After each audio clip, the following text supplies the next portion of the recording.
What is going on, everybody? Captain Poseidon, Nelson Cruz, Big Ol' G. What's up?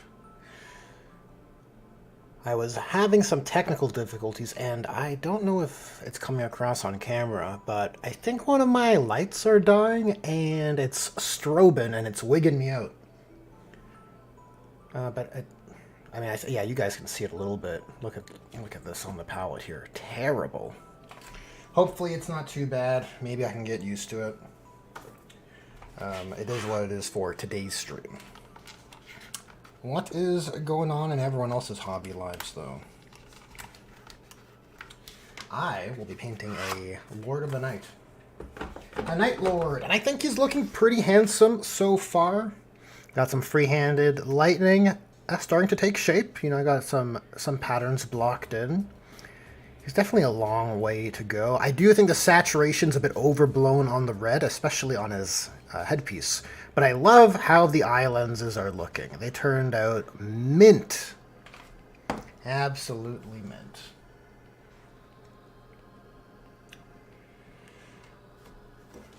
So that's where we're at. How's the palette looking? A little bit like a murder scene, fitting for our Night Lord. But I do got some blue ready to go.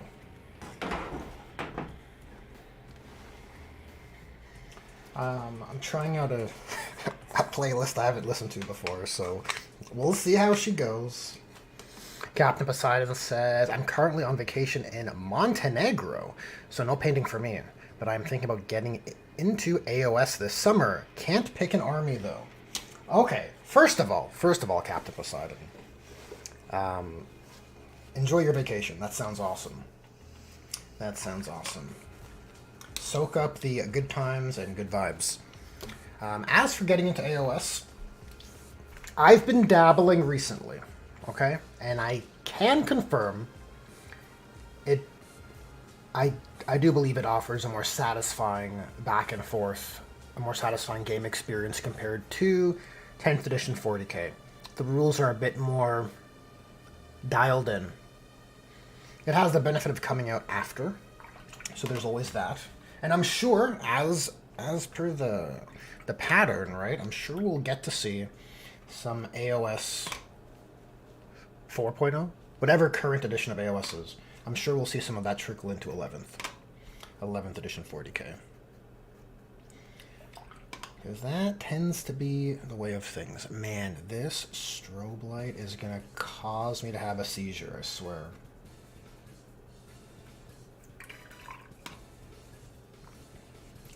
It's moody. It's atmospheric for our Night Lord. Yeah, that's what I'll say. That's what I'll tell myself. As for, you don't know what army to pick. See, the problem is in Age of Sigmar, a lot of armies look really nice. I think, unfortunately, I think Fire Slayers are on the weaker end of what you would choose based on support. That can be a blessing and a curse, right? If you're looking for a robust range, though, it's I think Fire Slayers are lacking. But most of the stuff in Death looks really nice. And if you're coming from the 40k side of the aisle, you will have a lot of novelty in death as a alliance. Big Old G says, Dude, Idoneth for the win. Get big turtle. Love it. Love it. You know, I am a fan of elves and water, as you've seen on my Buelltan army, but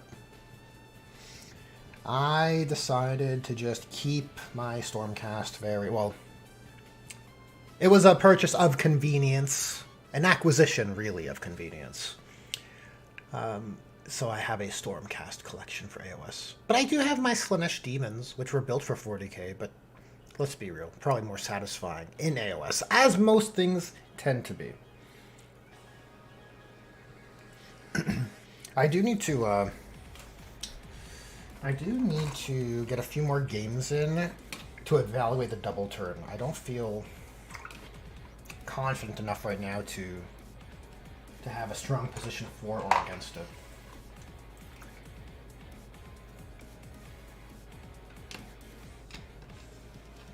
Does AOS break if you just don't play with double turns?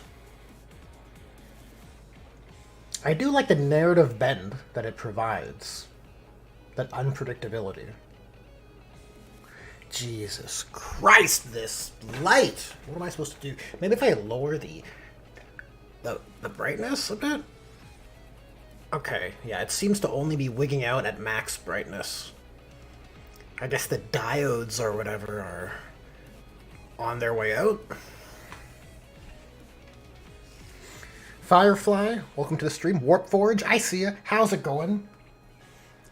I knew Warpforge would make an appearance if I painted a Night Lord.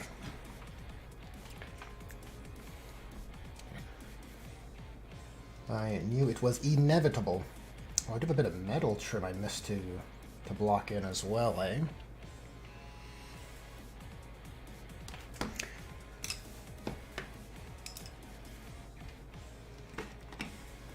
Firefly says, not a huge Chaos guy in 40k, so I jumped into a Chaos Warrior Heavy Slaves to Darkness army. I cracked the code. Look at that. S2D. Slaves to Darkness. Super happy with it. Yeah, Slaves to Darkness look awesome. Just an awesome look. You know what? The problem is everything in Age of Sigmar looks pretty awesome. Stormcast were the worst looking before they got their new aesthetic, in my opinion. I did not like the Chungus thickness of their first iteration. Felt too hard trying to be like Space Marines, right? But then, oh, I have them here. But then you see the new aesthetic, and you're like, man, look at the proportionality. They just look so much more heroic, so much more reasonable than those giant Chungus forms they had previously. Which, I don't have any to compare. But you can find them. You can find them on the interwebs. Look at the head on his back. Poor Guardsman. Yeah, that's so look, this was a kit bash. Dare I say a conversion. As with the chapter exemplars, I did the same with the Legion exemplars here. So I tried to make this guy spooky. Look, you got skulls. You got 2 trophies on the trophy rack. You got a hand. You got a little hand on his belt. That's pretty spooky. And you got a special issue bolt pistol, which is obviously looted from the Space Marine Primaris. But look, you wouldn't loot Primaris armor. It's just not something you do. You know, it goes against the code, I guess. I'm being sarcastic if you can't tell. It's just, we have to pretend it would never happen. It would never happen because we need to brand our Chaos Space Marines very particularly. It's a bit silly. A bit silly. I guess I should start painting if this is a hobby stream, right?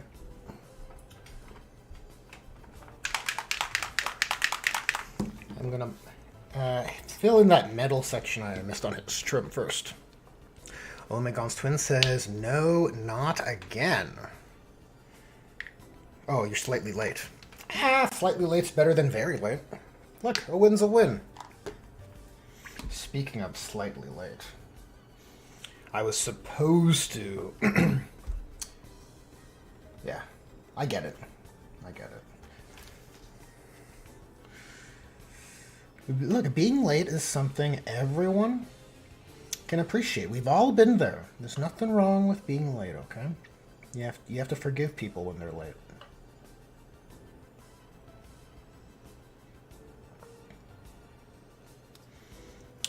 So this armor here is base coated with Prussian blue, and it's a AK color I really like, and I thought it would make for a good base color for the Night Lord armor. But I feel like it's maybe a bit too purple, a bit too indigo. Like, I'm thinking of maybe shifting or adding some gradation in the armor panels to tilt things a bit more towards blue. I don't know, though. Maybe once the lightning effects are peppered around, it'll read as blue, perhaps? You know, you add some edge highlighting here and there. Okay, so that is the spot I missed. Are there any other areas? Any other areas that need metal coloring? I guess the turbines of the jump pack have some missing spots.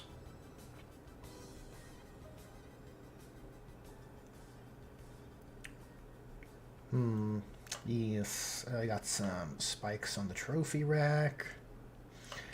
And then a section on the helmet. It's going to be a salamander helmet, of course. Of course, right? Because if the salamanders are the most hopeful, the most grim, the most noble bright, right, of all the chapters, I think that's what should be on the Night Lord's exemplar to strike the most fear.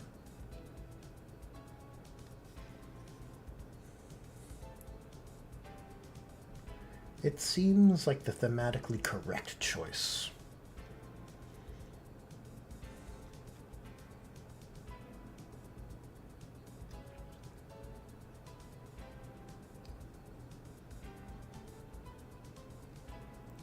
It's definitely something to consider for when you're doing a terror-based faction with, like Night Lords or Dark Eldar. I refuse to call them Drakari. It's too weird. I mean, Tyranids are a spooky faction too, but they're not really ones for trophies, and they shouldn't have that sort of intentionality. It's too personable, too human.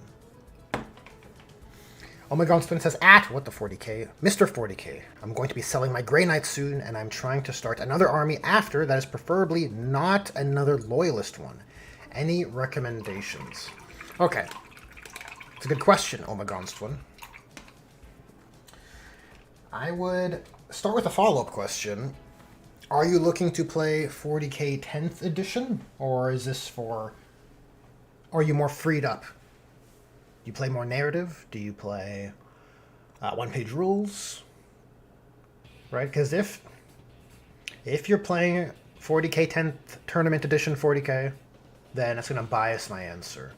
Because I hate that this is the case, but I don't want to give army recommendations that are non-functional. If it's just for hobbying too, let me know if it's irrelevant. If table performance and feels is irrelevant, then the playbook's open. The entire roster is available.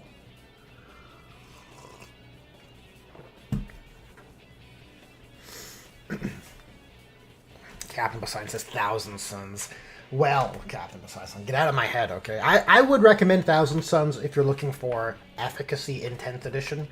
I think they're in a good spot. I think the armor rules are flavorful. I think they're one of the better off-handled Chaos sub-factions. And I'm saying that in air quotes.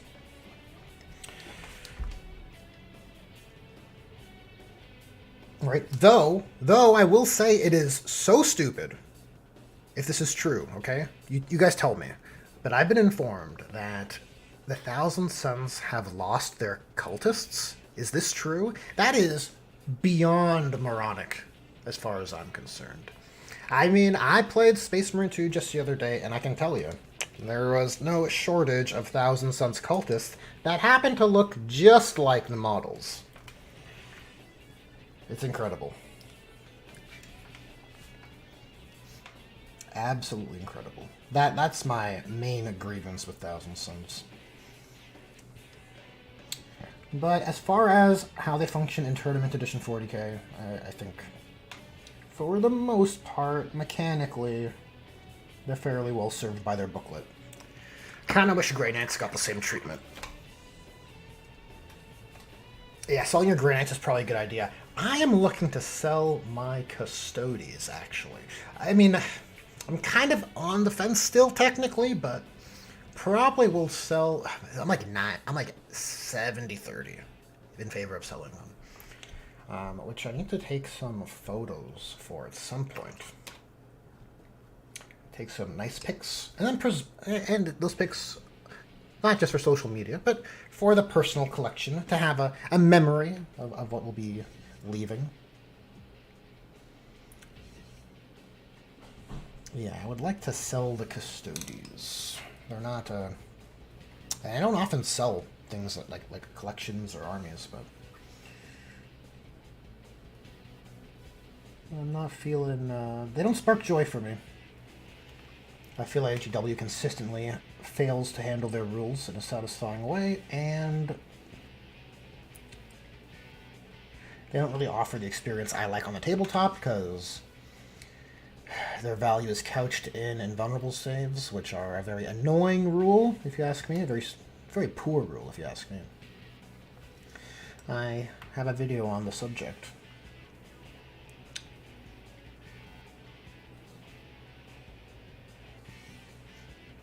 And I think because of the Stormcast I've been building, they're just scratching that same sort of itch better.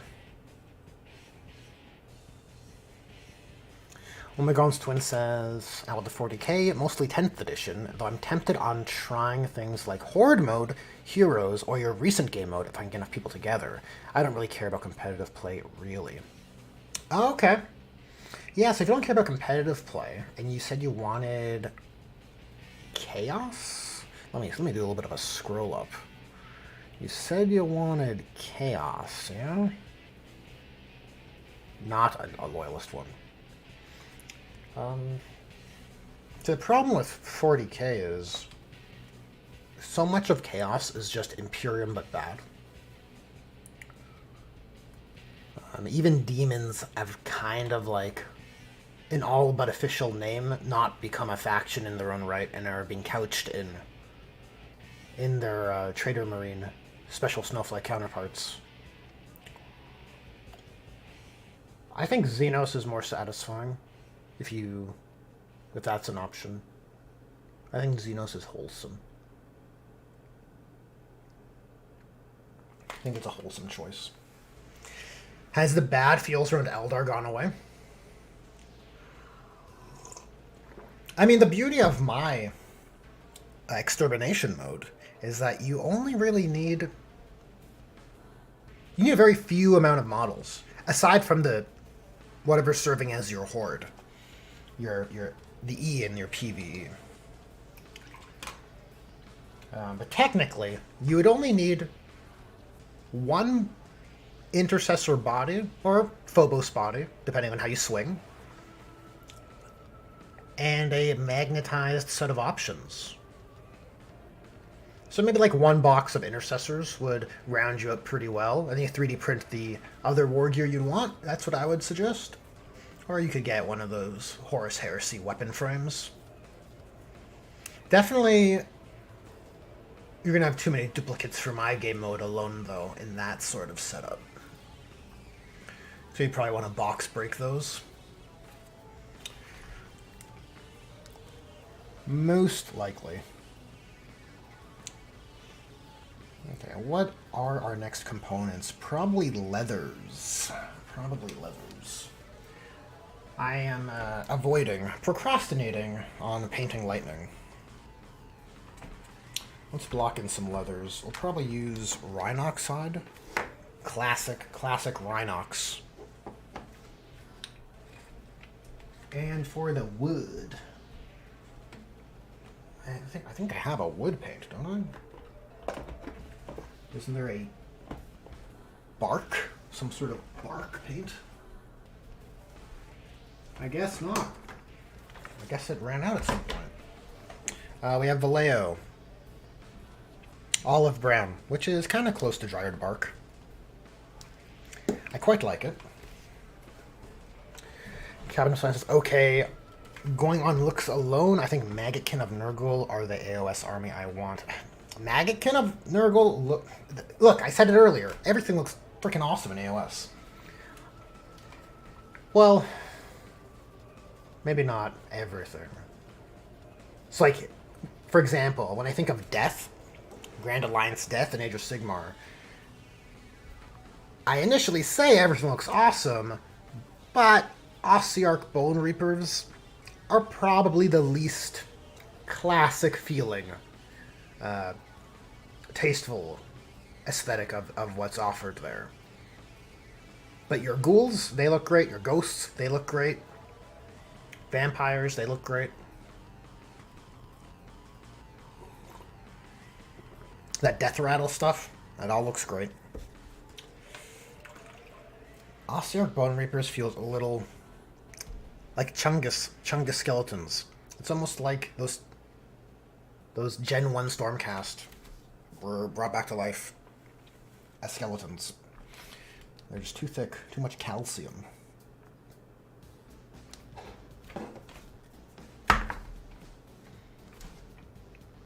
Another flaw of the paint pot design. Amazing. Just amazing.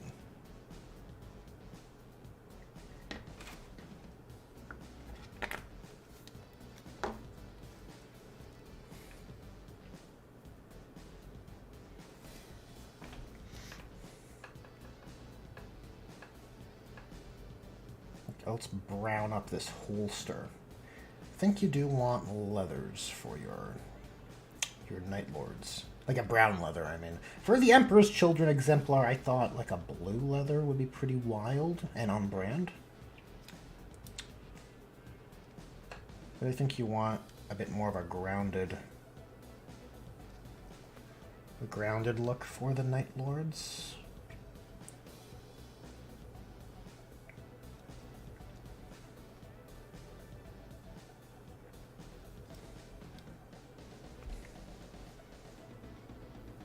You want your skin cloths and horror elements to be more attention grabby, not the color of his pockets, you know? That would be counterintuitive. It'd be a bad design, bad color choice. Alright, so he's got a brown holster, which I think is good, and on this side we do the same.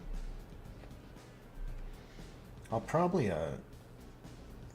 should probably share with you guys how the Legion exemplars are shaping up. They're pretty cool. A bunch of cool dudes just hanging out in their party mansion. Some Robloxian gamer, how's it going? Hey, just joined. Love the mini. Thanks. Just finished my Night Lord's army, so great to see some. Hell yeah, your Night Lords are... They're so charming. Look, perhaps it is just because of the recent character releases that were previewed for the chapters, but look, my heart is so big, guys. My heart is so big for the Traitor Legions and how unloved they are. So now I'm painting Traitor Legions just to show them some love, to give them the love they deserve, because GW can't give them a single named character. Terrible. Just terrible. So how's the squad looking? We got a night. Let me move my setup around a bit. Create a bit of space. Okay, we got a Death Guard guy. Like, he's pretty cool. So they're all based off Chaos Space Marine bodies to give them a more cohesive look when they're all together, but also a more classic look. Because if you ask me, GW kind of went above and beyond with the Death Guard's aesthetic in their 8th edition release. Right, so this guy's a bit more dialed in. You know, he's got some pock marks, but he doesn't have these giant tentacles growing out of him. He's got a cool bell accessory. Look, because that feels like Nurgle. Feels Nurgle-esque. He's got a little plague knife there. Pretty cool. What else we got? We got Alpha Legion, of course. Of course, our Alpha Legion guy. He's actually a fair ways along. But, you know, good aesthetic. Good aesthetic, of course, with the Alpha Legion. The Emperor's Children guy, look, again, on a Chaos Space Marine body. And all of this is whip, right? But, hear me out. I feel like I invented this, okay?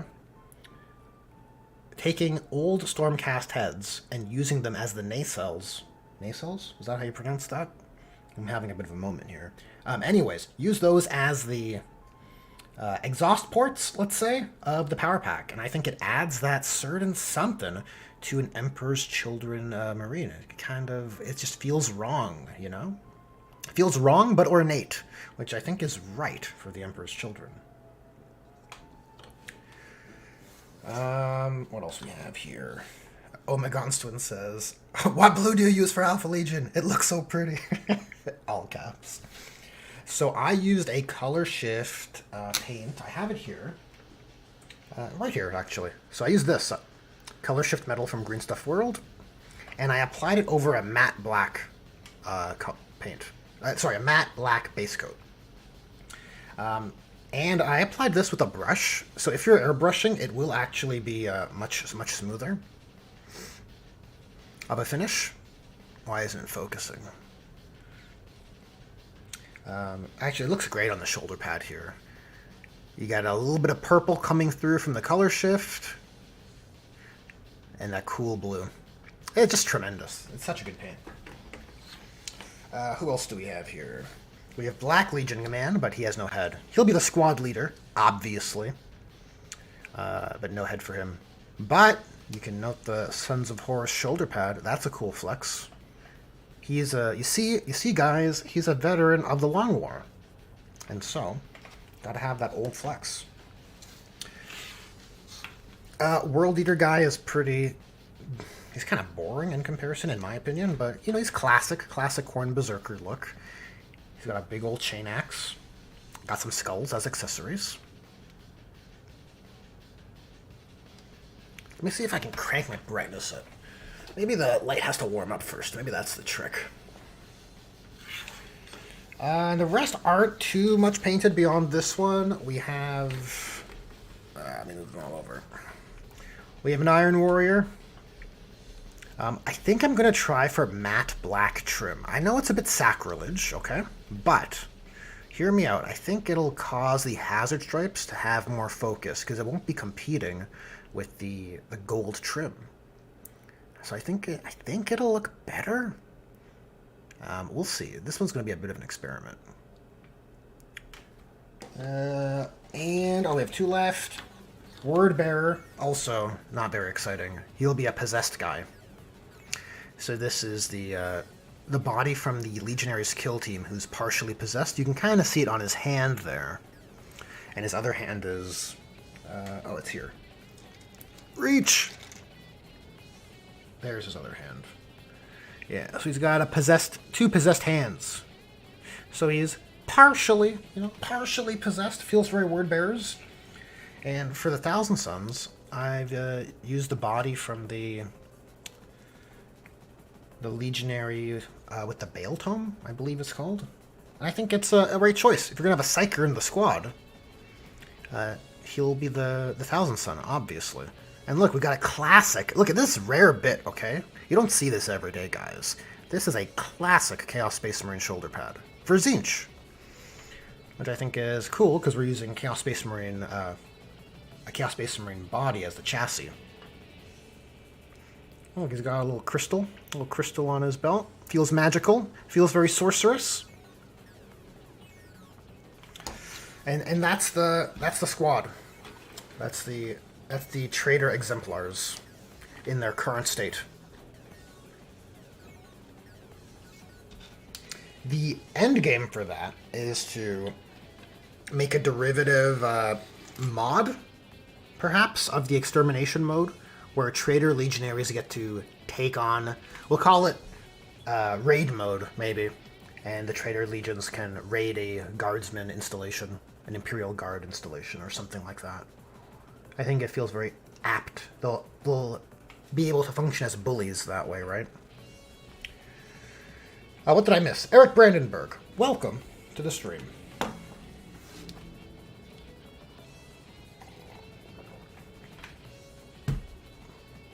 Robloxian Gamer says, what if they harnessed dwarves as energy for their magic? What if they harnessed dwarves as energy? Robloxian Gamer says, the Black Legion guy looks like Chaos Deathwatch because of the Sons of Horror shoulder pad. Hell yeah. Well, here's the thing. Here's the thing, Robloxian Gamer. A long time ago, I once had an army project concept for essentially Chaos Deathwatch through the Black Legion. And I called it, Black Vigil. And that's why he has 1 golden arm. Because I was going to do that sort of theme, but for Chaos. Because Black Legion actually operate in a similar way. They're a combination of many legions during the Legion War, right? So I think that's kind of like ripe ground for a unique spin on Black Legion, where you have all these different Marines in different roles from different Traitor Legions or Traitor Chapters or Renegade Chapters. And I can give you a bit of hobby flex. Now, GW doesn't want you to think about that with Black Legion, because they want to brand them very particularly, and brand Deathwatch very particularly. But technically, I think it's a very tasteful spin on that concept of Black Legion's themes, rather. Yeah, it's pretty cool. I think the gold has to get bumped up, and black armor always looks trashy. It needs so much effort. That sounds bad out of context. I do like my black armored Marines, guys. All I mean to say is it requires more work to make it read. It's a pain. Painting black armor is a bit of a pain if you want it to look good.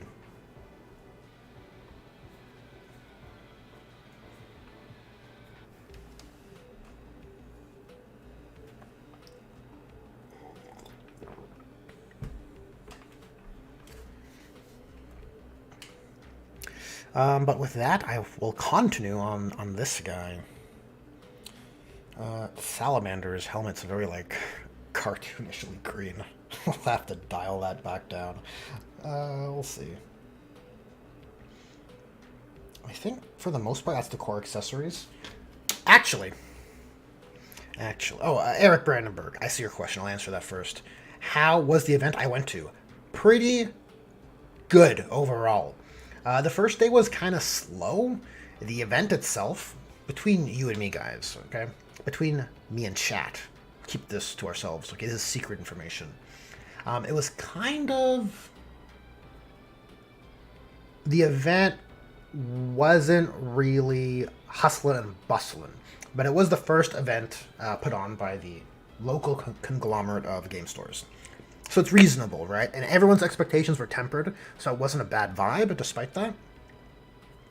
But to answer your question, on the following day, selfishly, the extermination mode performed well, and it got a lot of attention, so it was good selfishly for me. But, yeah, the event itself was a bit low-key, you could say. A bit low-key. But like I said, that's fine for a, first event that's being put on. Gotta start somewhere, as you go. And like I said, everyone's expectations were tempered, Expecting to make mistakes, expecting to learn, going forward, that sort of thing.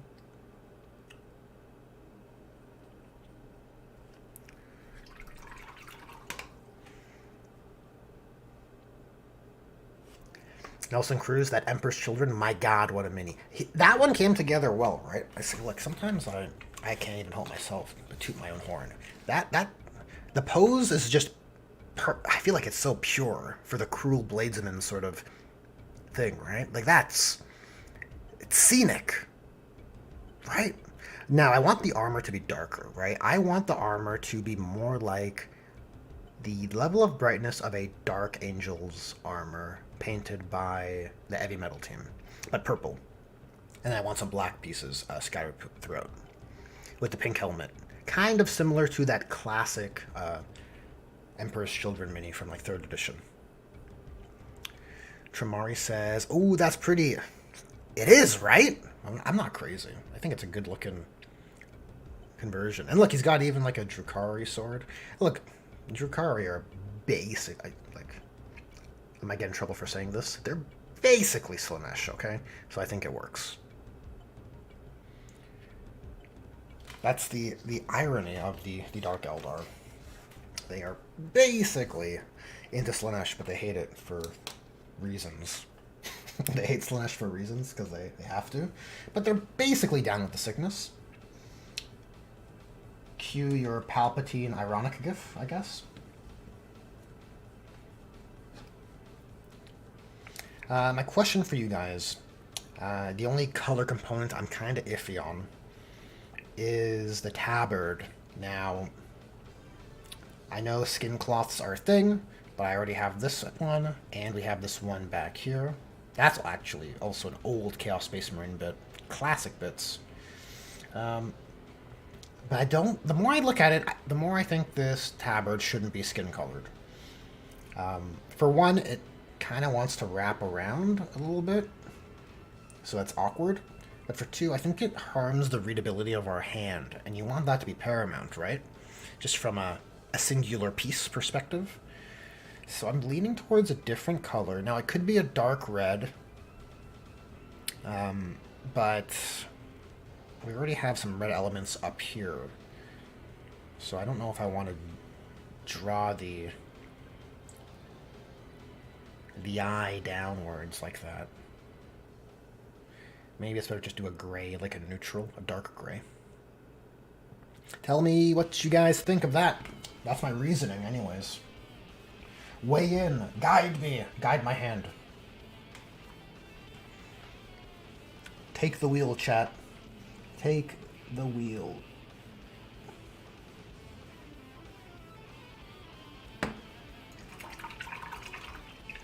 Eric Brandenburg says, Drakari are Dorian Gray and Slaanesh is the portrait of Dorian Gray. Yeah, that's a pretty good analogy. That's a good one.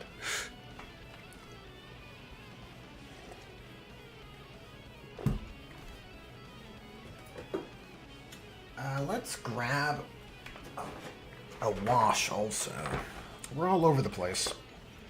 We're gonna get some of this Aeonian camo shade. It's a wash I like rarely ever use, but it might do the trick for the Salamander's helmet.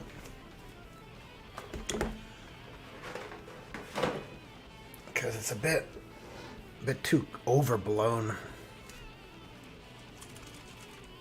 I think it's too vibrant. It's competing, and you want those trophies to be aged a bit, and also not be stealing the show.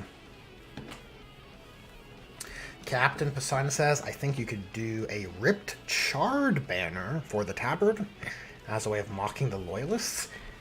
Interesting. A ripped charred banner. Sounds like that requires freehand, though, Captain Poseidon. And I try to avoid freehand because I'm a lazy painter. Look, I'm gonna be honest with you guys. I don't want to burden myself with freehand. It's too much. And lightning doesn't count because lightning is just squiggling around, right? It's very forgiving. But to freehand iconography, I don't love it. And I had to do it a lot on the Astartes, on the chapter exemplars. I was hoping that Chaos Space Marines I could avoid that. That curse. The curse of freehanding. See, I want to spend my hobby time not worrying about like high demand skills and just feel good with what gets produced. Is that so unreasonable?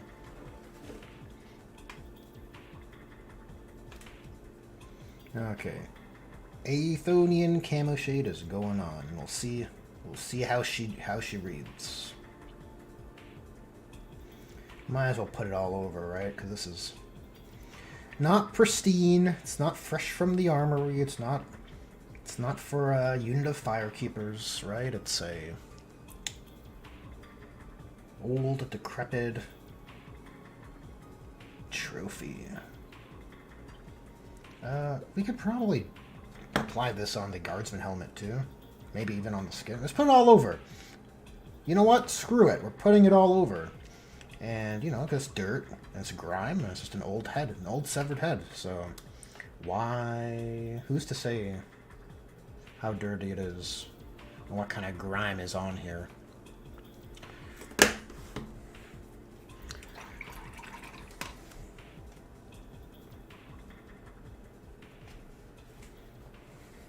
C.R. Smith, welcome to the stream. Oh, is that Night Lords for Horus Heresy 3.0? No, it is not. I'm not really on the Horus Heresy 3.0 wagon.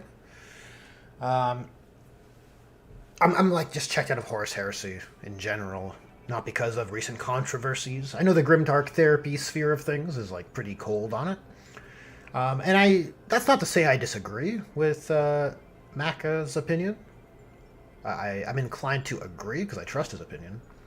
But I just, you know, I bought the Age of Darkness box when 2.0 launched, and it just never happened in my gaming group. So, yeah, long story short, definitely not for Horus Heresy 3.0. But, it does look good. Does look good. Yeah, that red, those red bat wings are just so overblown. I used the same red recipe for the Blood Angel's armor, and I think it shows in a bad way. I think what you want is probably corn red and just add white. Or probably add white to get your brighter values. Just desaturate it and go brighter. I think preserving saturation like this is just too much. Too much for that broody look, right? Because you want your Night Lords to be brooding. Although, guys, don't mean to toot my own horn, but those eye lenses came out super good.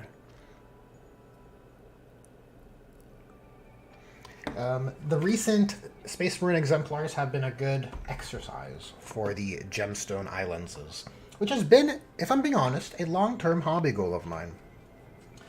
I would fondly look at those old heavy metal paint jobs of those cute Space Marines holding their bolt guns across their chest and be like, wow, look at those eye lenses. Like jewels. And I feel like I figured it out, at least for red. Yellow gemstone eye lenses are kind of a problem. I won't lie to you.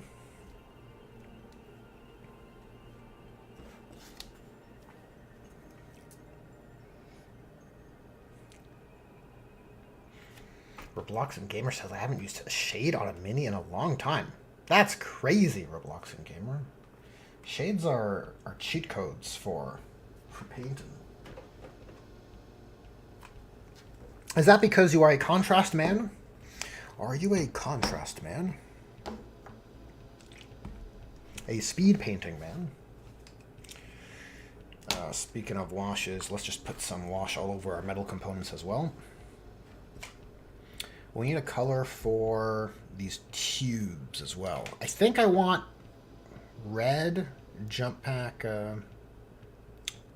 glow underneath the jump pack, but that'll be one of the last steps. But these tubes, I don't know what to do with these. That's a bit weird. Maybe just make them dull red. Something interesting. Yeah, I think if you look at the back, he could use with some pop, and reds tend to pop, so probably go with a red or orange. A malefic sort of, I don't know, effect of energy going through these pipes. It is an evil-looking jump pack, after all.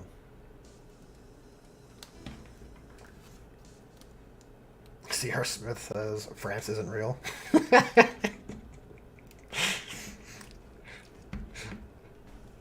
I'm not hating. I'm just laughing. That amuses me.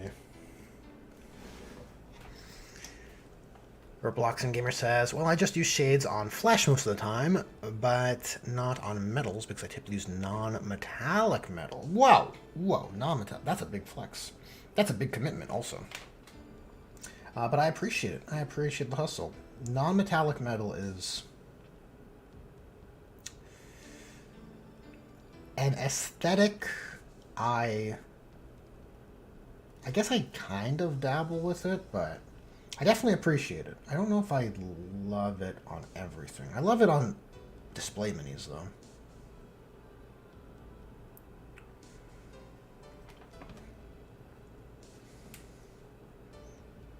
Now, I suspect if I just slather Nuln Oil on everything, it's going to ruin the finish of the Prussian Blue. Or it could enhance it. I don't know. I don't know about that. I like the sheen. That red sheen the Prussian Blue has.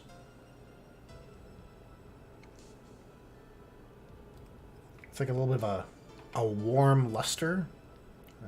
I think that's coming through on the camera, right? You can see it there. On his torso here. It's almost like a color shift, but not as good.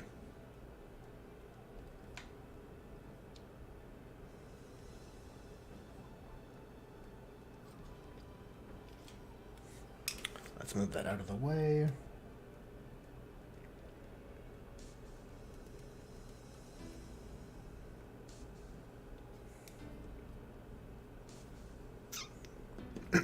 Excuse me.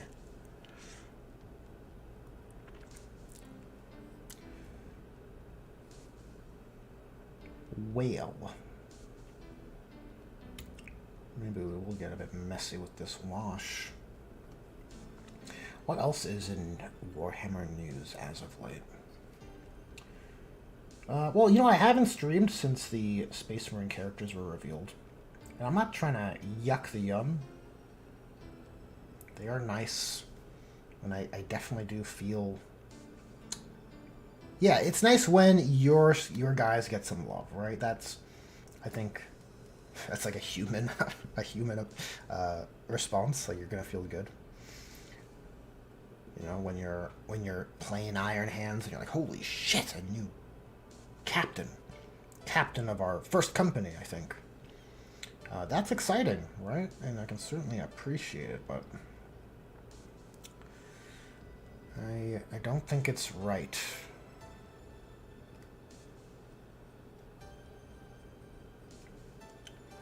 I don't think it's right. I think the resources should have been spent on Chaos Space Marine named characters. That's what I think.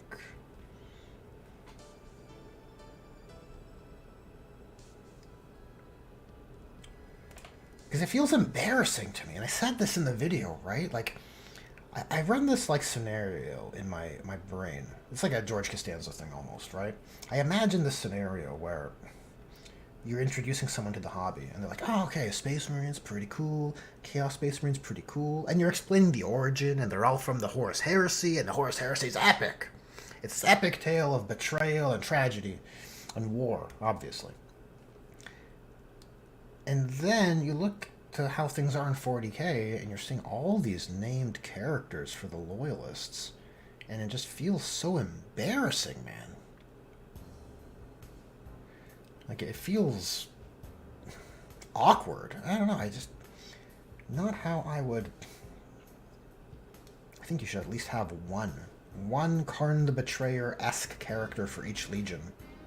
Like a Legion champion. A Legion exemplar, if you will. Right?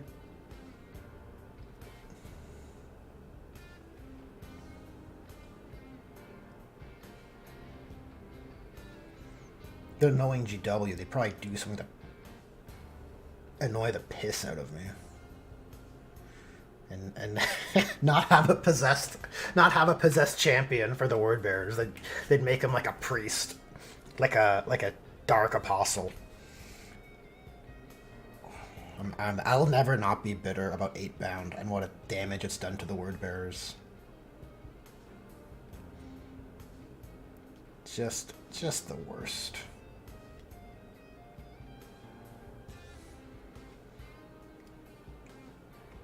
I don't know how that got past, like, all the checks and balances in the design pipeline, right? This idea to characterize the world eaters as having the best possessed. They should give them sorcerers, too. Just make them have the best sorcerers. It's not like that shtick is more exemplified by a different legion, guys. That certainly isn't the case.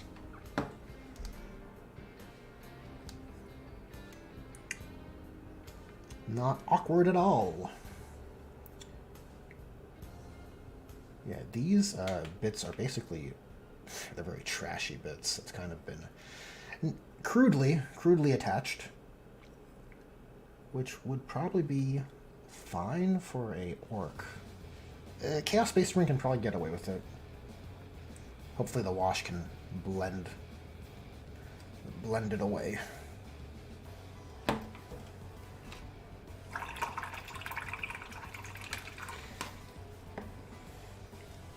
Loxian Gamer says, and Legion-specific Chaos Marine combat patrols. Yeah, I guess so. I guess that would be part of it, right? You'd have the same template carried through.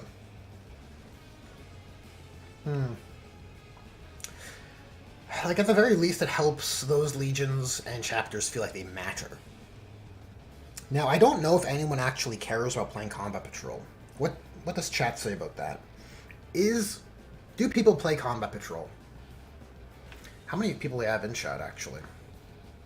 15? It's pretty good. I don't know if 15 is enough for a poll. That's what I was thinking of doing.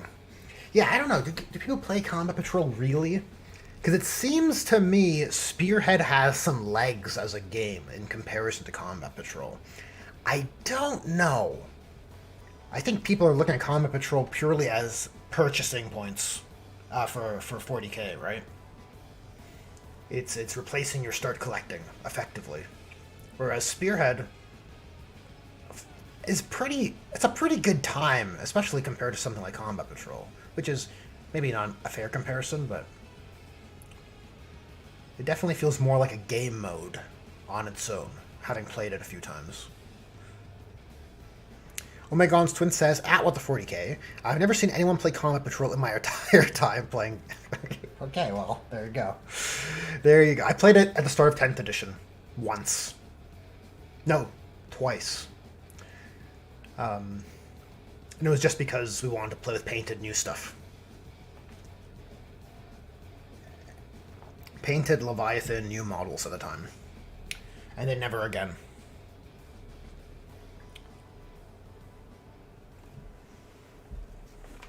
I mean, you can even see some of Spearhead's game design leaking into 40k already, right? Because the new matched play gambits, is that what they're called? Gambits?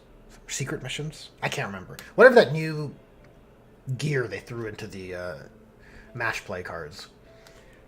That's pulled essentially wholesale from AOS Spearhead. Sierra Smith says, look up to my last message for what Iron Warriors should get. Oh, what is this? I'm curious. A plastic mini demon Kulaba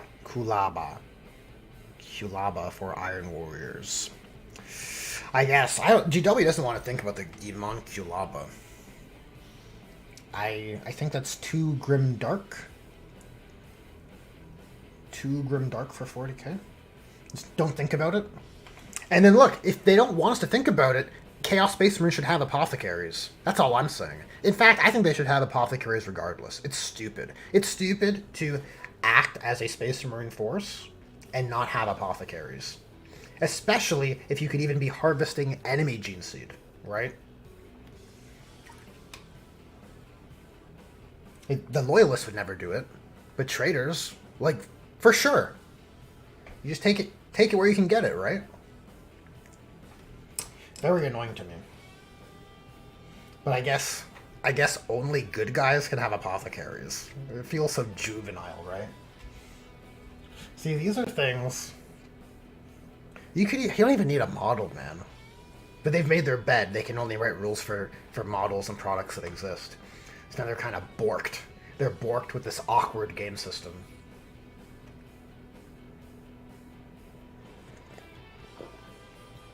Because if they weren't under that paradigm, they could just have rules, right? You could just have rules that would just allow you to, oh, apothecary, this is the stats, this is the base. I'll just pick up a Primaris apothecary and switch his helmet if I'm very uncreative, right? Give my Chaos Space Marine helmet. Perfect.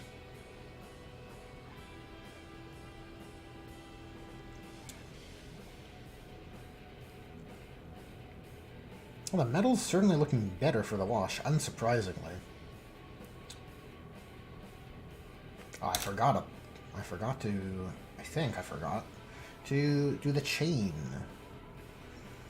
Which is, again, another crude kind of feature that was... Is it a scratch-built feature? Oh, it's not scratch-built. I think it's a chain. And I think there's a metal pin going through it. So... It is certainly crude. Uh-oh. Just put my brush in my coffee. Well... We're gonna be drinking some paint. That's what that means. Searsmith says, Field Demon Kulaba on the field, popping out Space Marine straight into the field. Could be a fortification.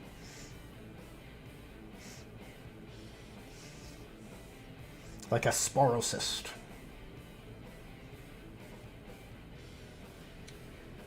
I mean, I don't hate it. But I get the impression GW does not want to talk about it. It's like in the redacted. It's in their no-no words. You can't say that. Can't talk about it. Can't reference it.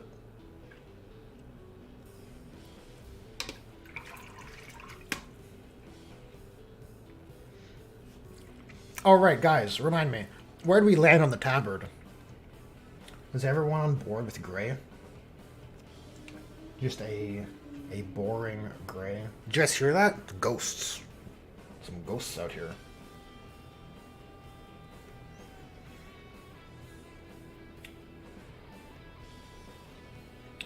Let's go with a Grey.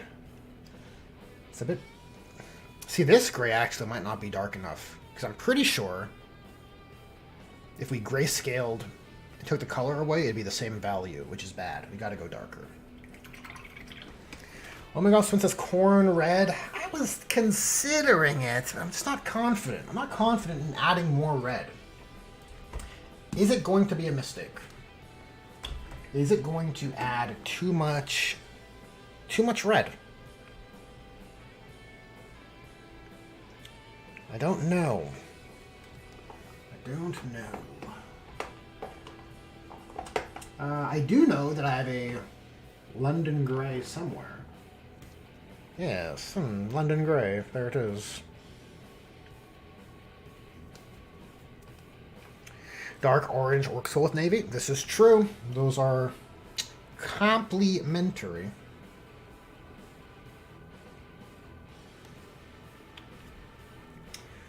I might consider having an orange feature there. Oh my god.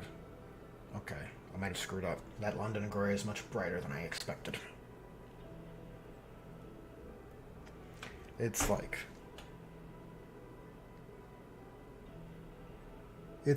brighter. Even brighter. I can't have that. I want him to be brooding. He's got to be an edgy boy. So I'm going to mix in some black. I don't want to waste paint. Chat is split on this. Make it yellow. I don't know. Yellow. That's a bold choice here, Smith. I don't know if I'm brave enough to paint it yellow. Yellow tabard on a Night Lord? Got all these red accessories all over his armor. And I got this, like, crazy bright green helmet. Well, look, the wash did tone it down, which is nice.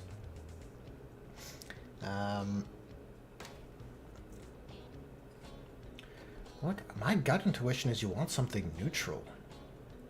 You want something to frame and make that hand hyper-readable. Which is why I went against the skin cloth look to begin with.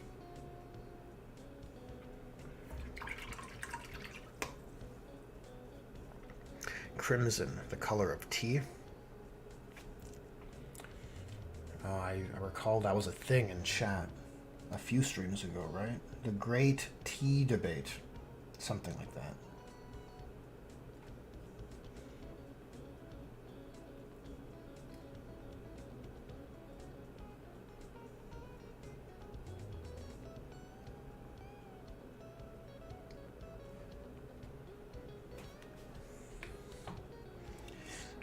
You know, I was having tea fairly regularly for these streams, but I since have taken a break from the old brew.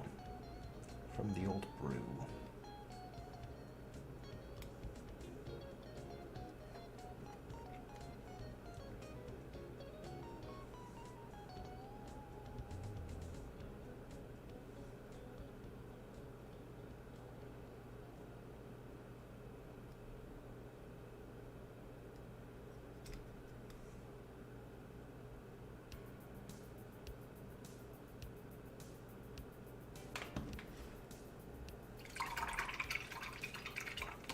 Summer Blocks and Gamer says, is there something I don't understand?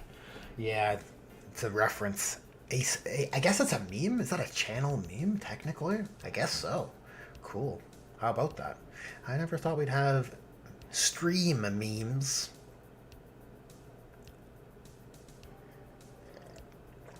Sear Smith says, you should paint the next one as a traitor Imperial Fist. The next one? I don't know. I can do an Iron Warrior. I wasn't planning to do anything more for this little band other than the original 9 Traitor Legions, right? Where are they? These guys, right? So the band is at capacity. I do have one extra guy in the squad. You can see I used him for color testing the Alpha Legion paint. I was thinking of making him a Red Corsair. Just a Renegade option, generic Renegade. Oh, I can't focus because all these guys in frame. He's kind of a cool pose where he's running and gunning. He's got his belt-fed ammo. You got extra ammo on his back too, kind of cool. He could be like Oprah, just throwing out ammo to everybody. He's the ammo guy. But I don't know if I would do any other traitors. Eventually, I want to get back to painting Age of Sigmar, okay? If I'm being honest with you guys. Actually, I should finish my Tyranid Norn. I should do that, technically. I suppose, technically, right?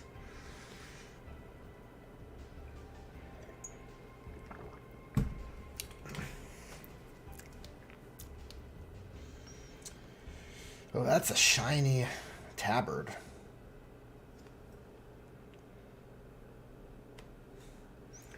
Maybe that's just the old game color formula. New Vallejo paints are so much better, man. I tell you. That matte finish is chef's kiss.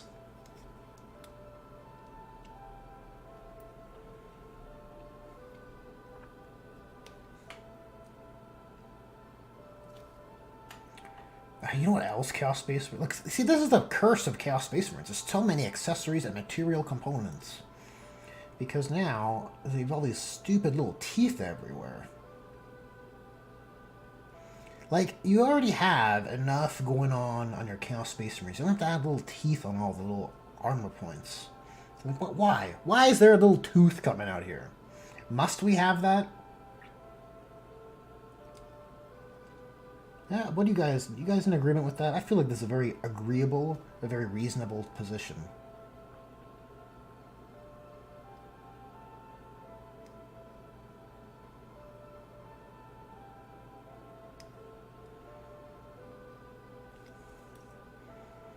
I mean, yeah, it's not as over the top as Death Guard, and there are maggots everywhere and weird tentacles everywhere, but...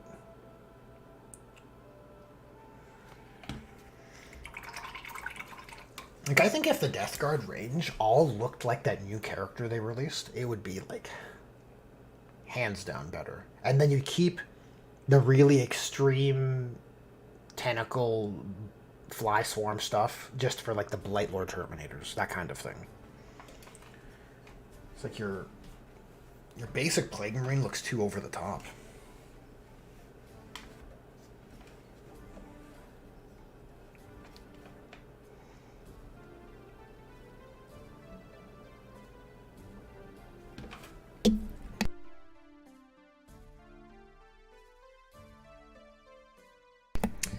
Seer Smith says, speaking of AOS, are you excited for Chaos Dwarves? I'm so happy they're coming back. Yes. See, look at this, okay? I'm not even a big guy into dwarves, okay?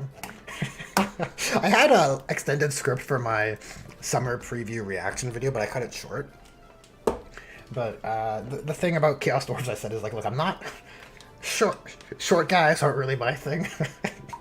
But I know that there's a deep fondness for dwarves in fantasy. So it's definitely a welcome return. Some of it looks very Warcrafty, which I think will appeal to certain people and will innately be disliked by others, probably in equal measure. But I'm all for the inclusion. The aesthetic isn't all bad. I think there's a lot to like in what was shown. And again, it's like an addition to the art to the game that makes Chaos feel like a real alliance. And compare that to 40k, where Chaos feels small, right? I made that statement when the World Eaters Codex was coming out. And now here we are, post Emperor's Children, and Chaos feels just as big. Right? Because GW had to commit to this, we have to make our Chaos Alliance based off of Traitor Legions. And so they've been bound to this like railroad that they've set out for themselves. And now finally that Emperor's Children have a range, technically. I shouldn't even call it a range, right? They have a range in the same sense the World Eaters have a range. But now that they're been realized, you can finally start having armies added that actually feel like Chaos is wider than just Traitor Legions and Demon Friends. Because that's basically all it is, right? You can count Chaos Knights if you want to. I don't. I'm not a Knight hater, but they feel more supplementary than a proper army, if you know what I mean.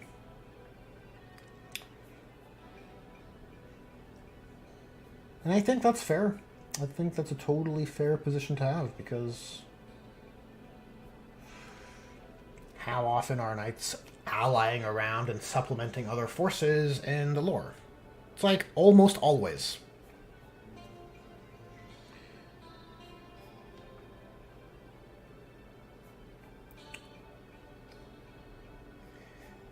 Let's layer up some grays here.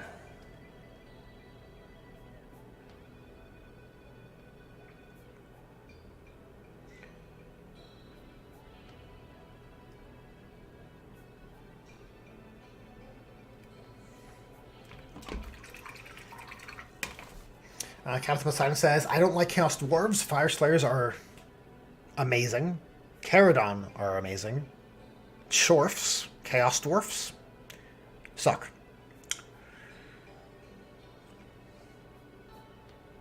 They're all dwarfs to me, man. They're all dwarves to me. I feel like my bias... My complete lack of uninterest, like there's no allure there, so it's hard for me to feel any way about them.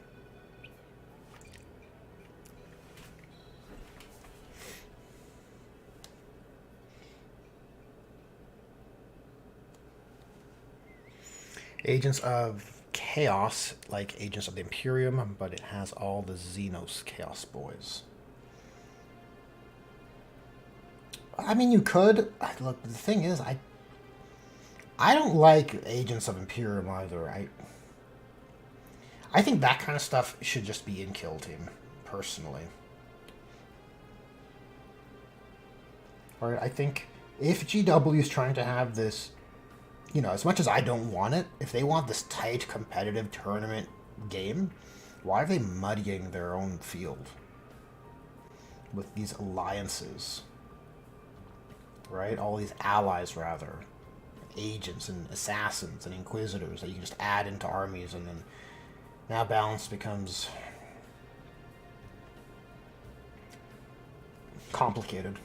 But you know what? They're not even seeking balance. They just want to release things and have things be shaken up.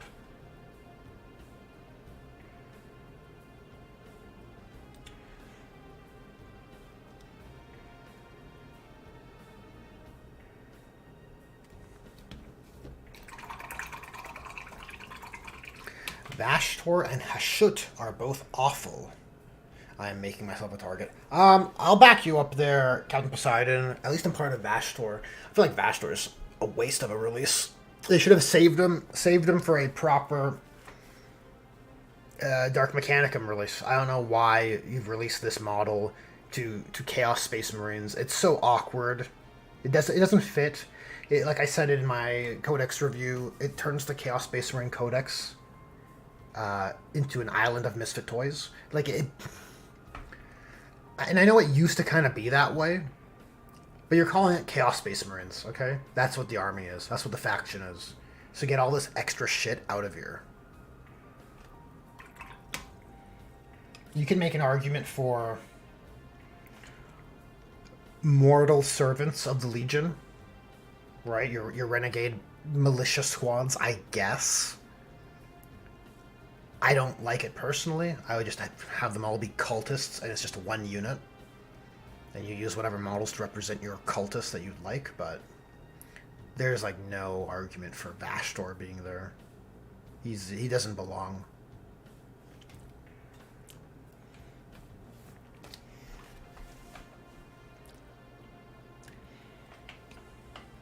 Just an awkward guy. And he had to eat up a detachment slot. Which is, and I'm doing a bit of conspiracy brain here. But I think it's a contributing factor as to why the Word Bearers didn't get a proper detachment. Because there's so much mess, there's so much needless shit in the Chaos Space Marines collection, Vashtor included, that one of the legions had to get the short straw. And it was the Word Bearers.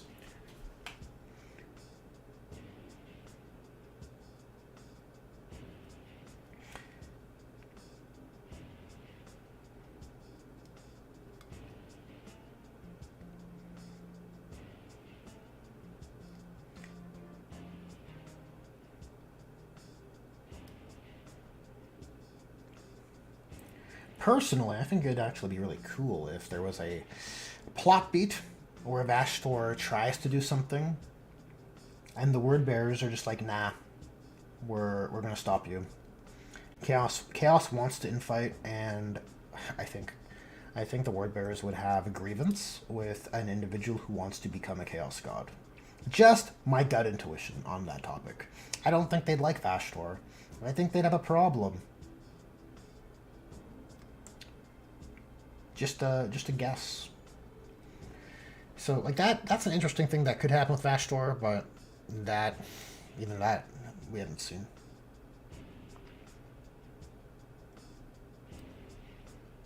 Like, the Word Bearers should have massive problems with Vashtor. It's the most, probably, dogmatic legion, the most religious Chaos Legion. And then you have this individual, comes out of nowhere, and he wants to upset that paradigm. They should have great disdain, I would think.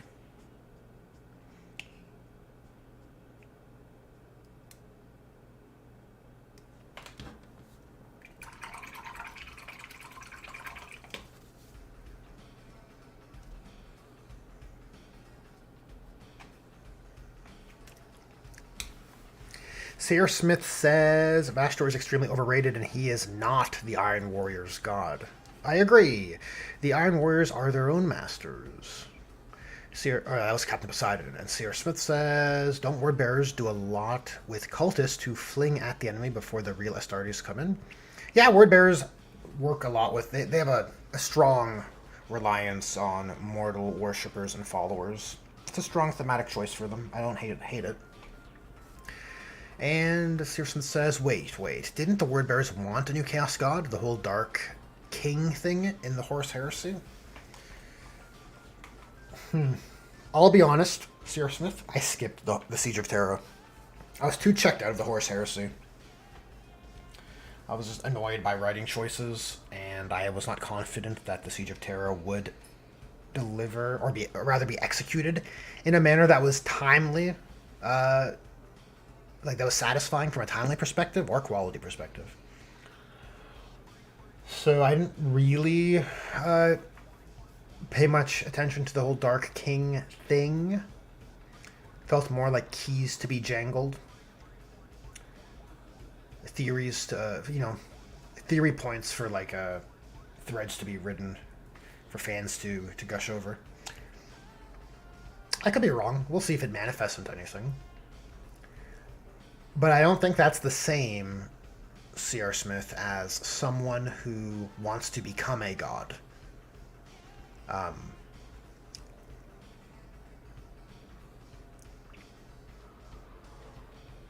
think if the Dark King is tied into Horus and the Horus Heresy, I think it has a stronger inroad, if that makes sense. Bear Nolan, message retracted. Well, welcome to the screen. Welcome to the stream. Captain Poseidon says, I love how Biggie says humanity would be better off without religion, when all other races look at humanity and say our power is faith. Like how the Eldar are more magic and the orcs have the belief. Yeah, it's a little weird. Feels like a gap.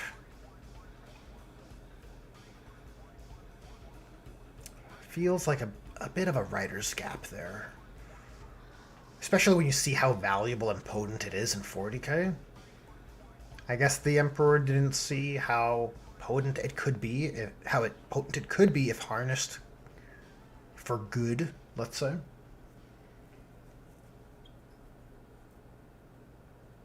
Actually, if the Emperor is supposed to be all wise and all knowing in a sense, you think he would understand humanity well enough to realize that a lack of faith will be filled by something, no matter what. Because that's kind of human nature, right? There's something to that. There's something to that. Perhaps a critical future video. Sierra Smith, Big E was a Reddit atheist. Laughed my ass off. Yeah, kind of. That's kind of what I'm getting at. Feels like a gap in the writers. They didn't consider that. He should have... I'm just spitballing here, but I'm beginning to think it would have been a better route to characterize the Emperor as someone who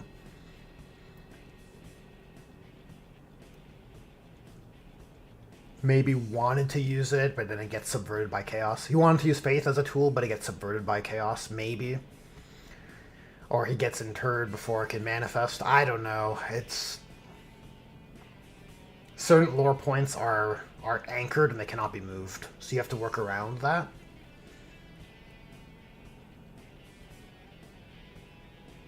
That's interesting. That might be a good topic for Grimdark Therapy, too. Omegon's Twin says, he will depart. Well, you take care, Omegon's Twin. You take care.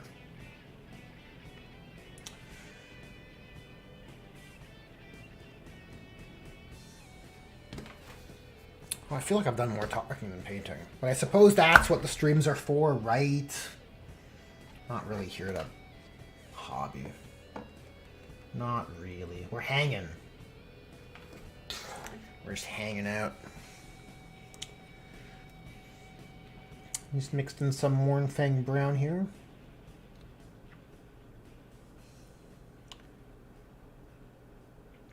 Just to add a bit of variance to these pouches.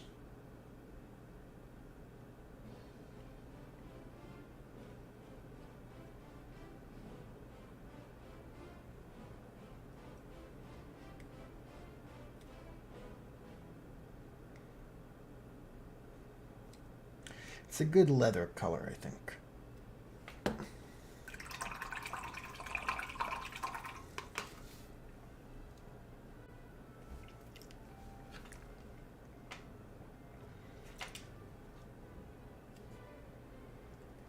going to mix in a bit more of that matte gray.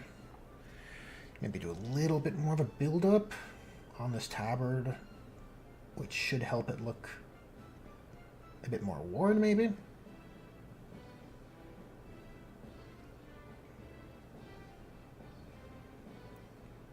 It's kind of stippling and hatching, for the most part. Hatching a scheme. Cross-hatching a scheme.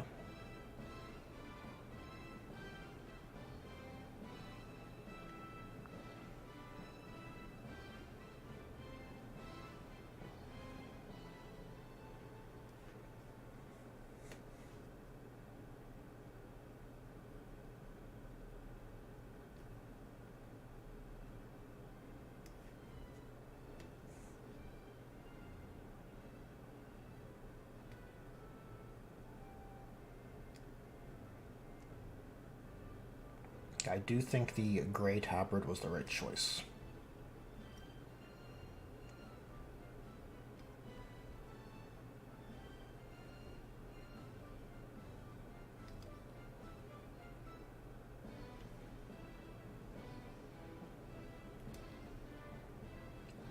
We're gonna apply some bone color to the skull there, the skull and tooth.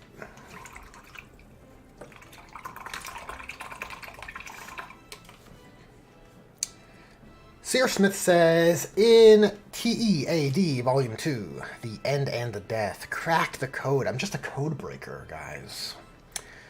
In The End of the Death Volume 2, the Harlequins, what are they doing there? Performed for the first time outside of the Webway on Ulfway, and they performed the Dance of the End and the Death, where the Solitaire was the Dark King.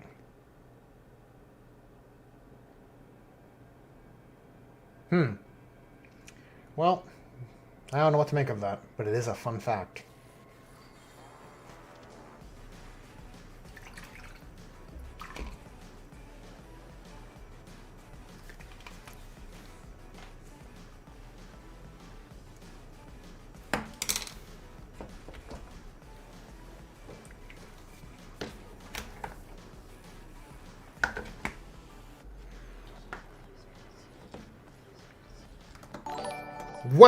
Whoa, Bear Nolan. Jeez. Thanks, dude. Thank you for the very generous super chat. Bear Nolan, for $20, says, check out this lightning technique. Drink a Red Bull, put thin white on a tiny brush, hold the brush by the wrong end. After it dries, use a Drakenhof Nightshade to tighten the jagged lines. I'm a little taken aback by the generous super chat. Thanks again very much. Interesting technique. Put thin white on a tiny brush. Hold the brush by the end. You mean like this? Like this is what we're talking about? We're holding it like this, and then you just kind of make squiggles? I guess that could work. It would yield an erratic placement.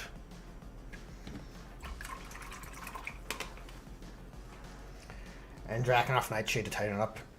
I mean, principally that would work. That would hue all the area surrounding the white. Searsmith says, money for the money god, cash for the cash throw. Hell yeah. That's a reference. And look, Bear Nolan took the #1 spot because of that. Interesting. I've seen these leaderboards. Yeah, I've seen these leaderboards on other streams. I guess YouTube's slowly rolling them out to various channels.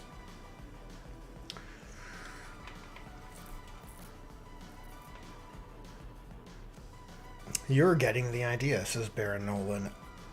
I mean, I don't know. That's a technique I have not.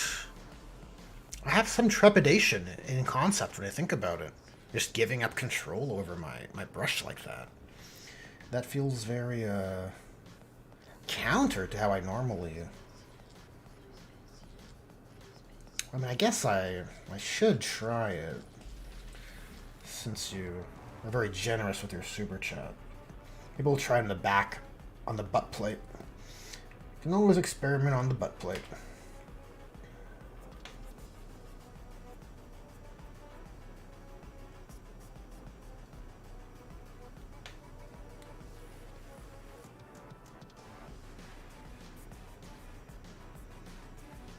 So I meant to be putting Steel Legion Drab on these components, but I realize now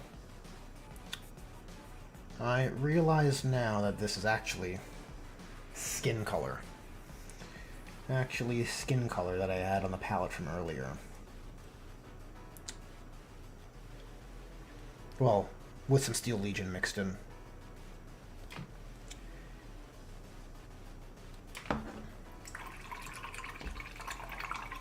Captain Poseidon says, I don't watch anime, but I hear so much about Dragon Ball Z and JoJo's Bizarre Adventures that I'm slowly feeling obligated to start those. Okay.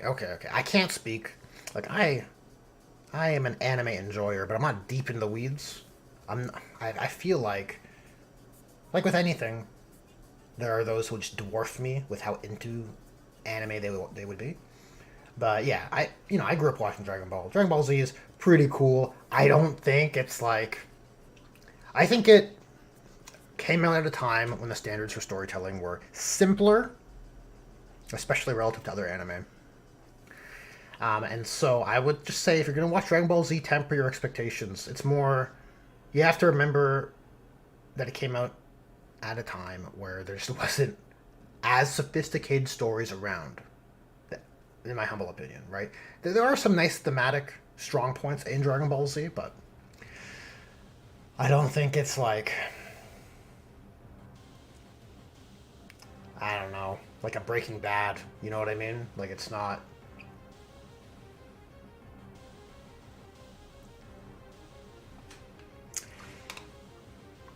It's influential because of the environment in which it came out. I think that's the best way I can put it.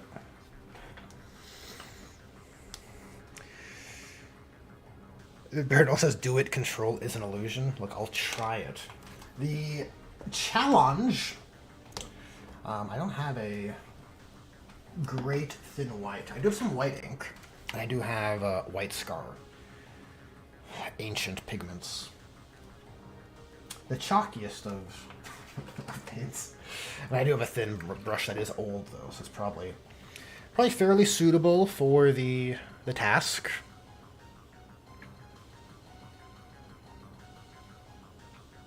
I'll give it a whirl.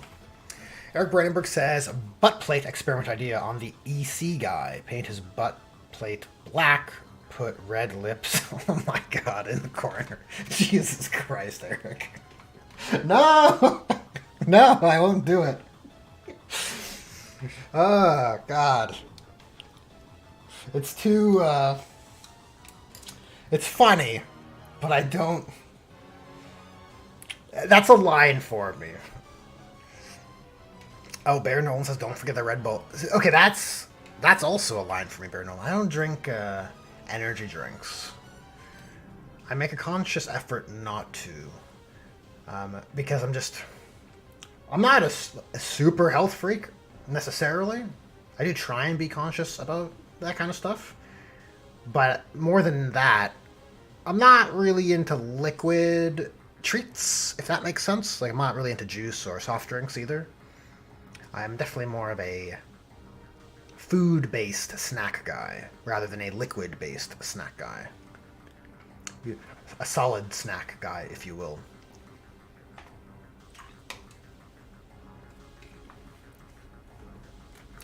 So I don't know if I can try with Red Bull. But I'll give the technique a whirl. I've thinned it down a little bit.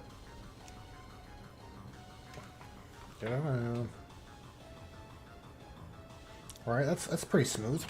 But as with white pigments, you don't have...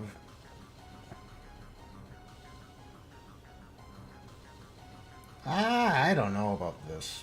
I think there's too much of the magic is probably going to come from the tremors, I imagine, which are induced from having Red Bull. But then, look, you can't do that, Bear Nolan. At least I couldn't, because then how would I paint the rest of the stream? Bear Nolan's a sacrifice for your art. Jeez. The peer pressure is real out here. Like, I don't even have any Red Bull on hand. And that is the truth of it.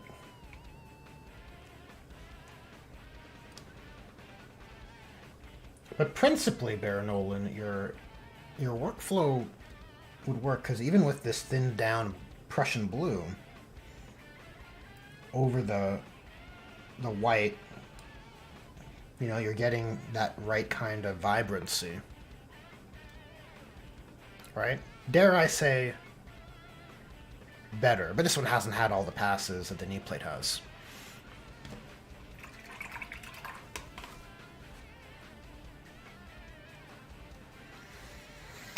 Sierra Smith says, out with the 40k. The Harlequins with a bunch of other Eldar on Ulthway to meet with Eldrad because the Farseers saw the skeins of fate turning black and falling apart near the eventual Horus versus Big E.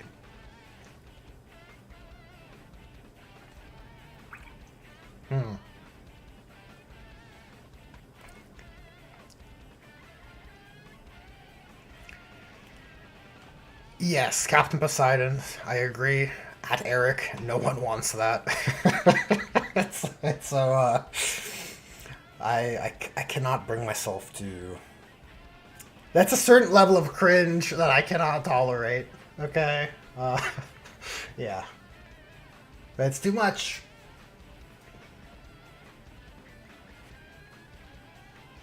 Sear Smith says, counteract the Red Bull with whiskey. I'm trying to balance out the levels, eh? You could, but look, I'm a bit of a naturalist, okay? I don't want to use performance-enhancing drugs for my painting.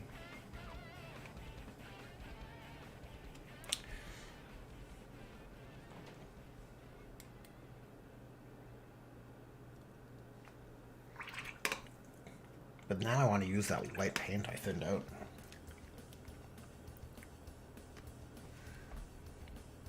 Now I want to use it up. Something about wasted paint. If you can help it. I mean, I've done a bit of lightning freehand in the past on my Tyrannid bone swords. So it's not completely novel. I just haven't done it in a while. I think you want to keep your brightest points in the corners where the energy builds up. That's kind of a rule, I believe.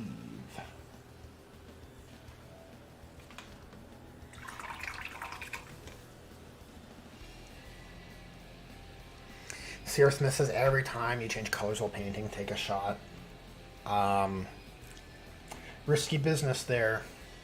Risky business there, Sierra Smith.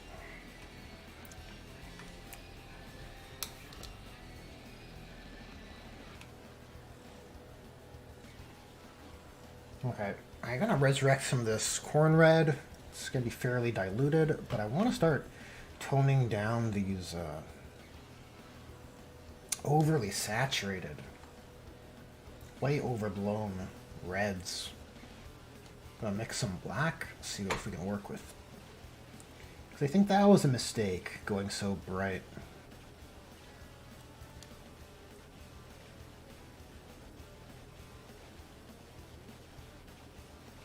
In fact, I think the whole feature has to be darker.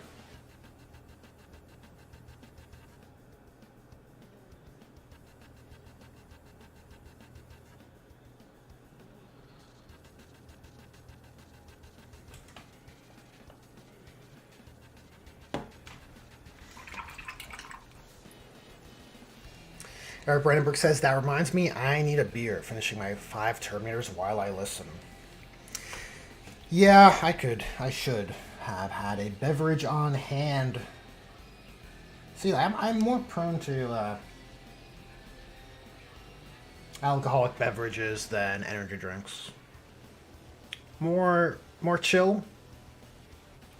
I don't want to get wound up, you know? Also, I don't know if it's just my metabolism, guys, but in the past, when I used to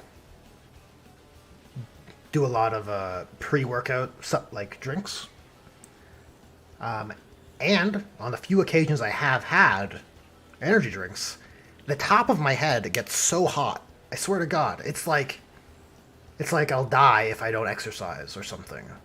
Especially with pre-workout. That shit, I can't help but feel like that's not good for you. That has to be doing some weird chemistry inside of you.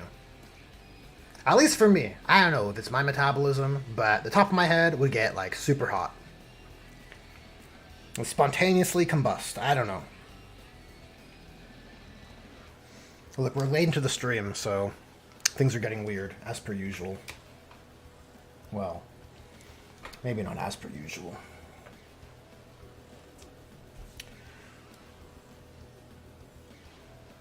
I don't know. I can't be the only one who has that weird reaction to pre-workout.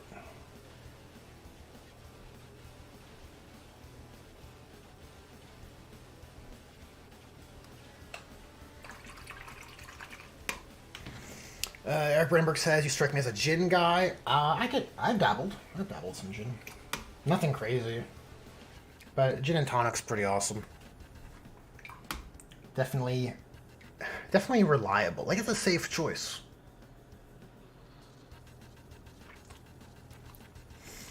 Feel like it's a safe choice.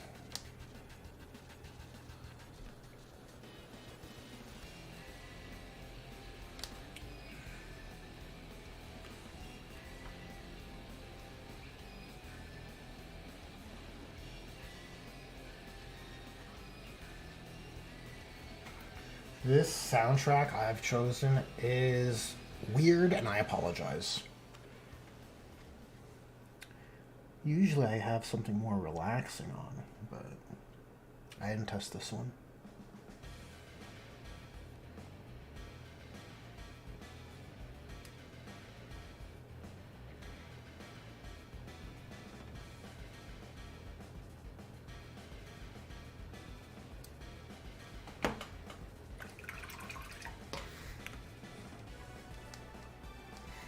My go-to drink is a whiskey sour, says Eric Brandenburg.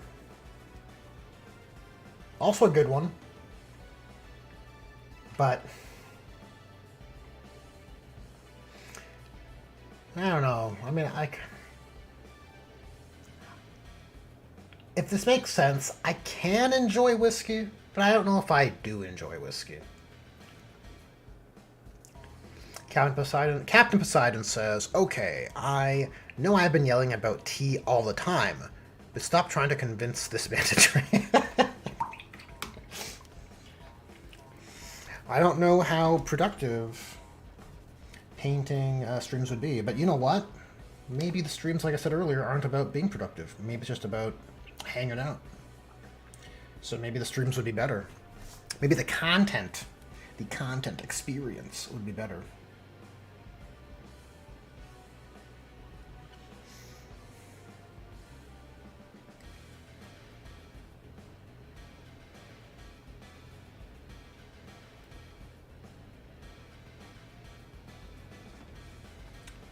You know, I think I can get away with these lightning patterns to be fairly abstract. I don't think I need to overthink it.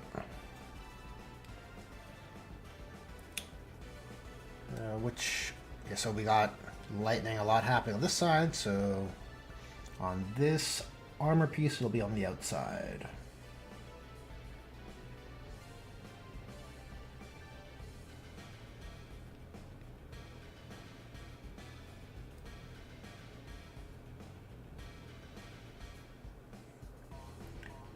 Kind of goofed it a bit. Yeah, I need to hollow that out now. Just want some good zigzags, you know?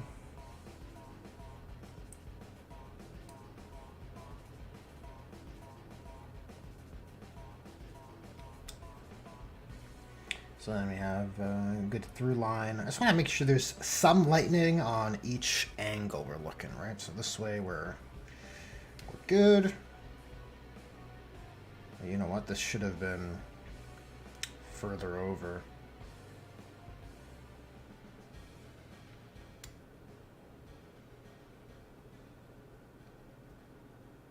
And then on this side of the foot, we can carry it through, and it'll just die here.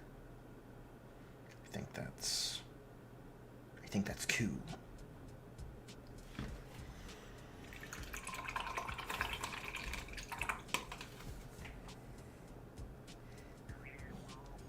Code Pop, welcome to the stream. I'm picking up my salamanders when I clicked on this. Oh, I'm painting up my salamanders, excuse me. I don't have dyslexia, I swear. I'm painting up my salamanders when I clicked on this. Funny. Well, I have what will be a salamander set here. Look, salamanders are a cool choice. Man of culture. Mark of culture. A lot to like with the salamanders.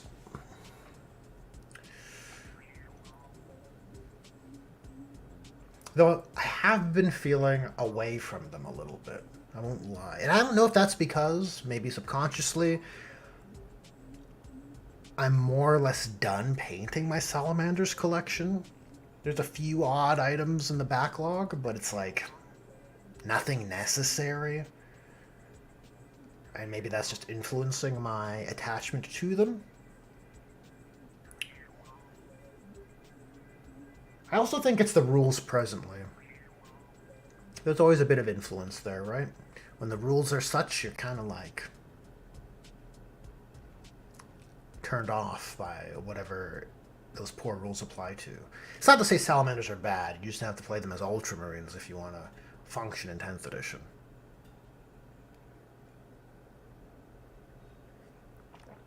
Welcome to the stream, Misfit. How's it going?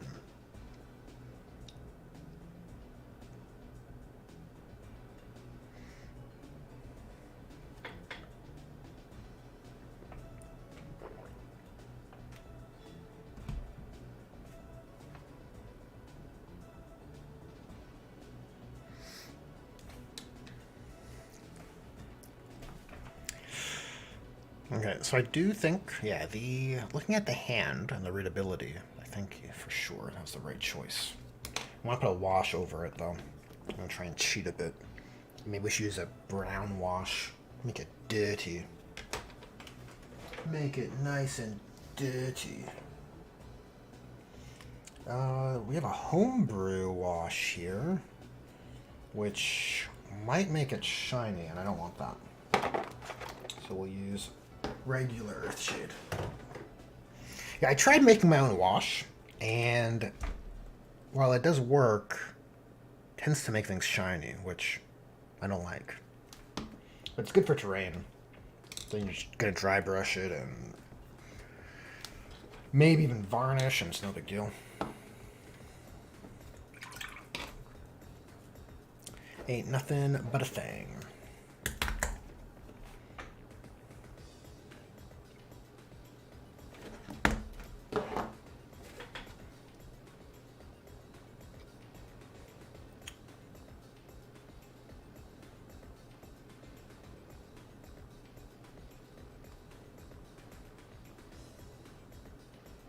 Well, we're certainly darkening. Darkening our gray tabard components now. Is it too dark? Only time will tell. Look, sometimes you gotta be willing to kill your babies. Figuratively. That's an important disclaimer, okay?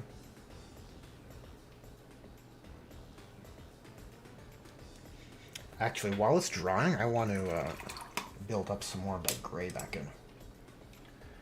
And it's a workflow I use for parchment. I think it's fairly well at creating a weathered look. So you get a bit of like innate wet blending happening with your wash and your acrylics. So we'll try and use that technique here and see where it leads.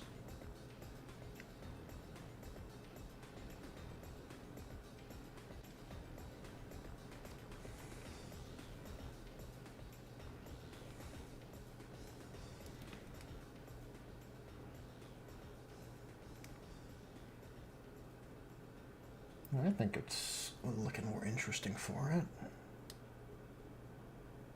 Look at that. It's almost like I know what I'm doing. Almost.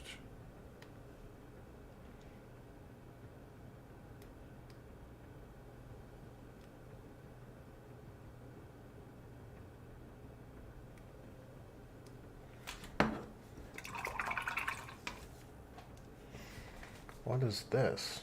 Oh, totally messed this up. Well, I realized at an hour and 46 minutes into the stream that I have my chat set for live. I'm sorry, not live, for top. Organized by top. So I'm going to fix that right now because I have the technology. Blammo! There it is. Okay. At What the 40K, your viewers are trying to convince minors to drink alcohol. Yeah, don't do that, guys. Don't do that. I don't want trouble, okay? I don't want no trouble.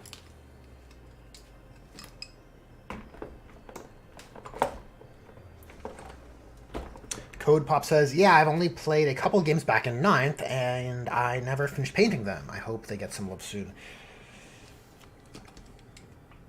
Oh, the salamanders, yes. Well, look, you're getting a new sculpt of a beloved character, legacy character in Vulcanistan, so that counts as some love, I'd say. Rules-wise, if you're restricted to playing games of 10th edition match play, as GW kind of lays it out, you have enough flexibility to play competitive games with Space Marines. You just may not be using the Salamander's flavored rules, which I think, like, they're poor rules, to be honest, so maybe it's a blessing.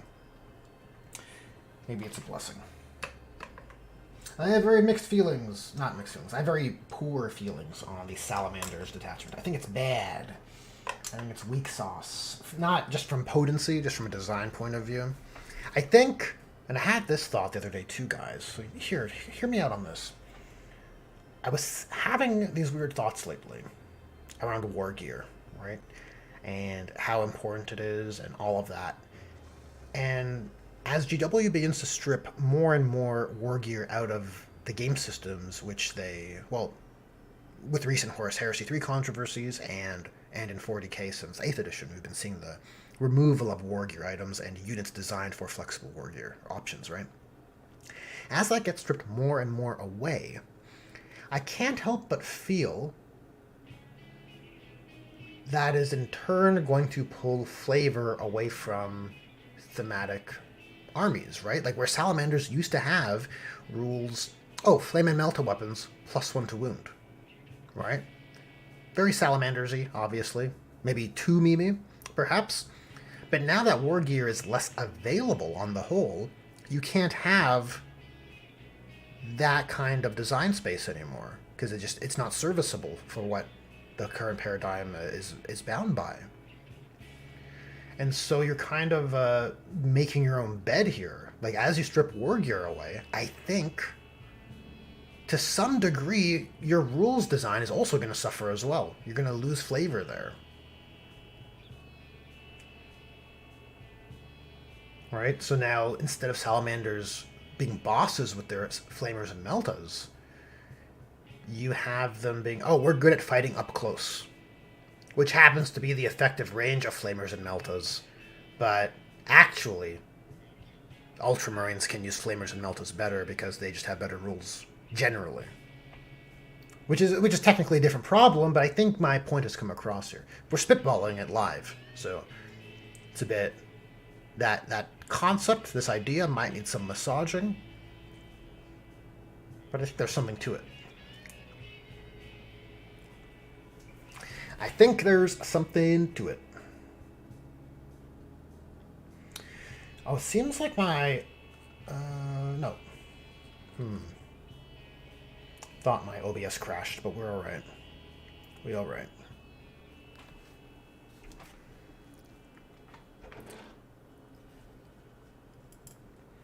Alright, let's paint a little bit of Salamander's green. Just a little bit. A little bit of build-up on this helmet.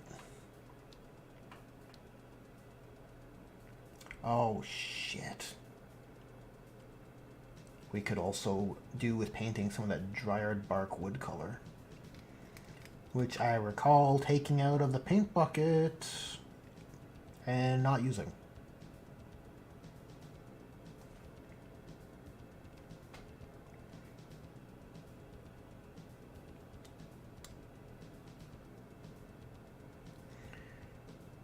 And I guess for something like this you want an uneven coat because it should feel not machine perfect.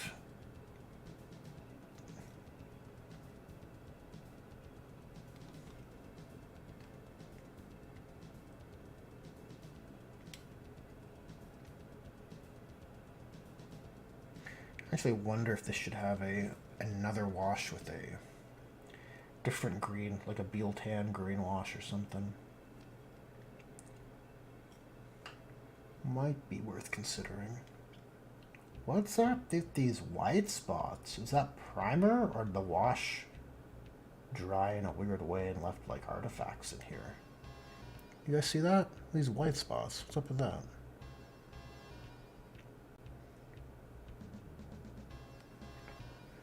I don't want that here.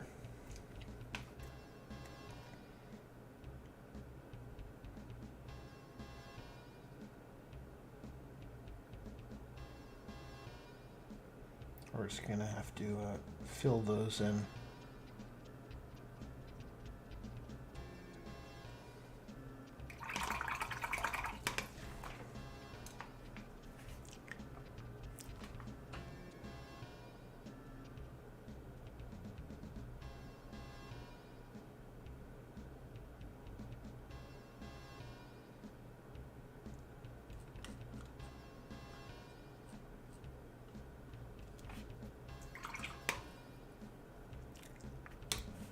This is weird.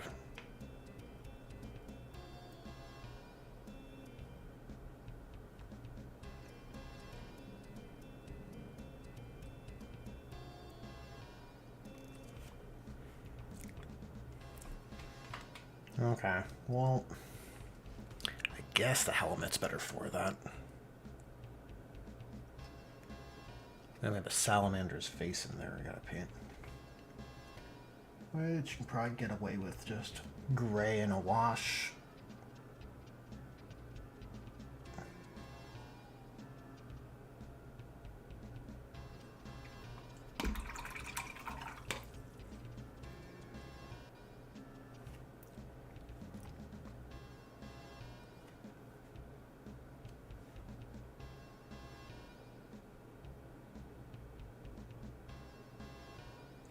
Well, I hope we've put enough work into this guy so that the thumbnail is interesting from a before and after point of view.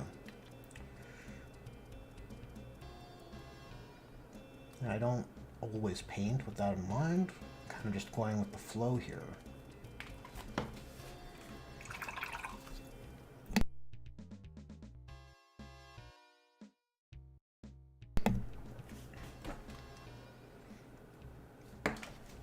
Alright, let's get that olive color going.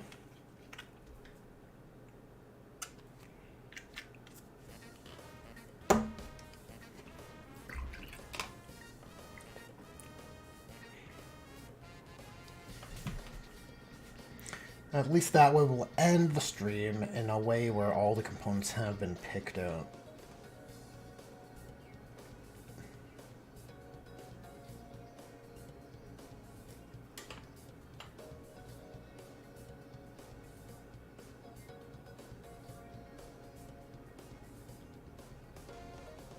Yeah, I think that Aeonian camo shade is either old or maybe I didn't mix it sufficiently, which is certainly unideal Because the bottom of the helmet also has all that white artifacting.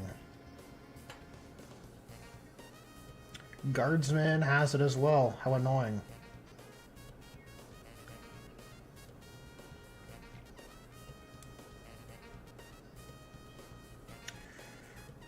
Well, you know what they say.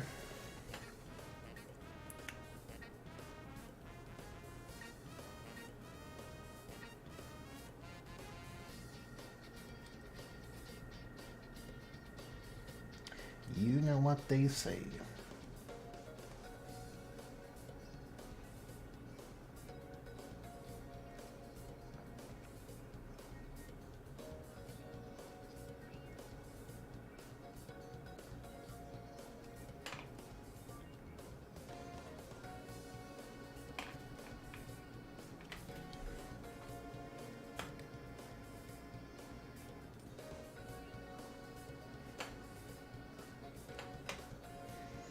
Yeah, I haven't busted at the salamanders in quite a while to play.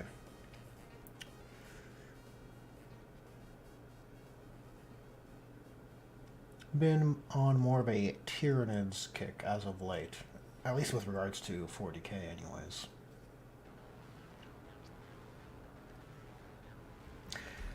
Part of me hoped we'd see some sort of rules supplement for this first founding chapter love as of late. You know, not a whole supplement like with the Blood Angels, Dark Angels, and Space Wolves, but I thought maybe they each get a detachment each or something. A second attempt, a retry, to try and balance the scales and give the first founding chapters detachments that better hold up. The problem is more than half of them are serviceable. Ironstorm, I believe it's currently very competitive anyways with Ultramarine abuse. And I don't think the Raven Guard one is bad, the Phobos Strike Force. But look, you could have a second attempt at that one and just go the jump pack route for Raven Guard to better serve the decapitation strike angle of things. And then just do a straight retry for the Salamanders and Imperial Fists.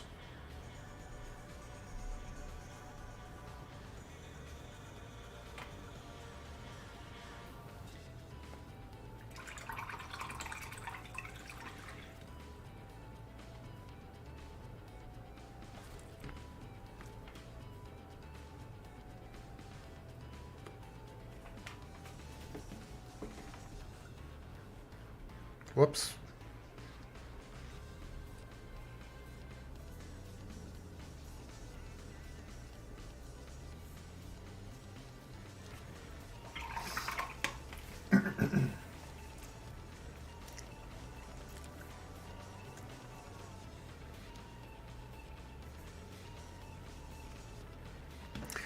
All right, let's paint some skin. I have the Malefic paint set here, so we want some of this color, pale flesh.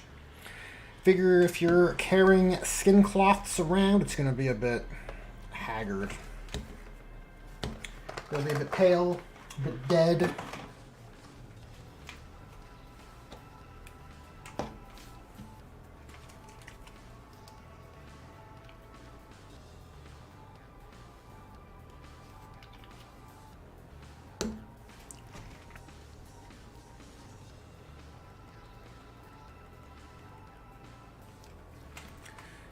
And we'll just start applying it and seeing how it builds.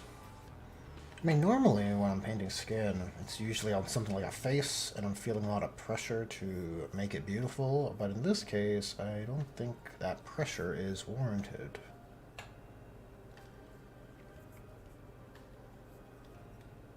So I can probably just...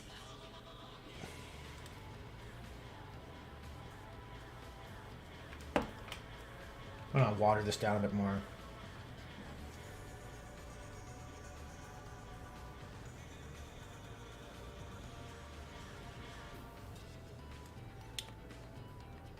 Oh, that's the shoulder pad. Okay, well, now we know.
Okay, that's a good medium tone. I'm going to build that up on the lower pouch as well. Or the lower set of pouches. It's a bit weird. I think this is supposed to be cloth, and I think it's supposed to go on the... probably on this same sort of position, but on the older Chaos Space Marines.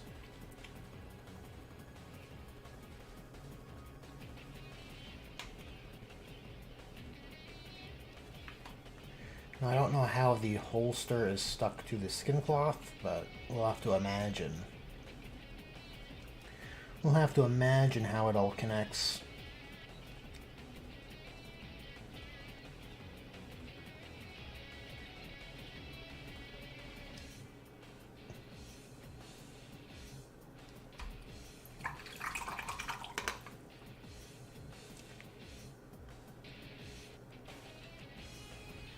Now we can clean up this arrow. That's better. That reads much better. That little bit of definition makes a difference. Who'd have thought?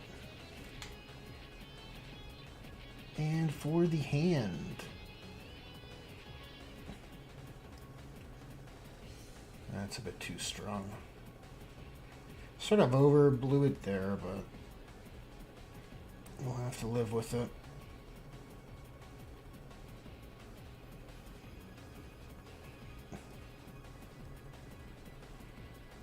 I think an uneven application will help it look well weathered and tattered and decapitated.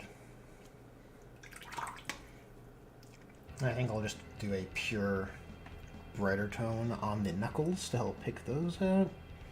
And then hopefully what I'm aiming for here is for the eye to do the trick and make it read. Or put enough paint down to suggest all the features you would associate with a hand, and then maybe it'll just read as a hand.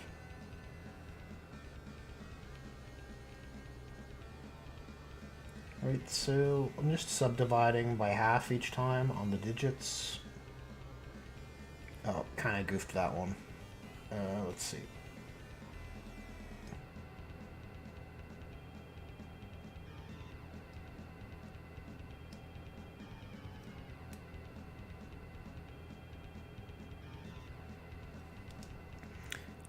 Yeah, I think, look, at this distance, that's a pretty boss-looking hand. Creepy. Very creepy.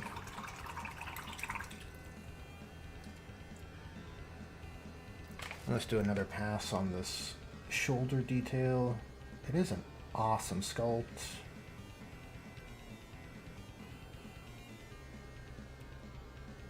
Very thematic.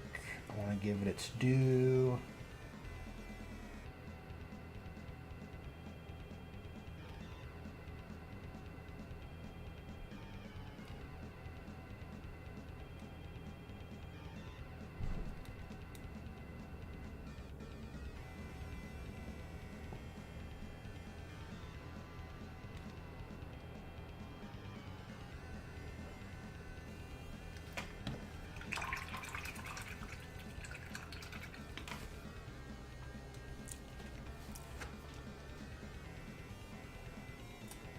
Okay.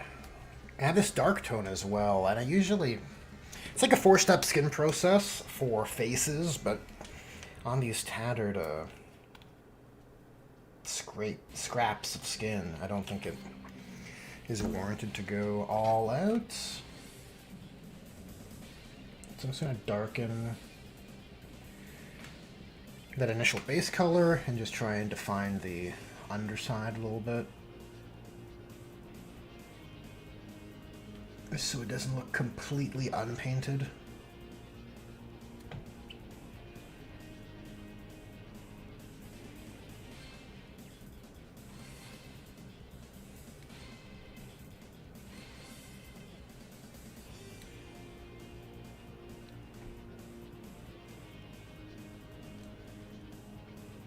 Mix in some of the brighter value. I should mix in a lot more. Basically need like an edge highlight color.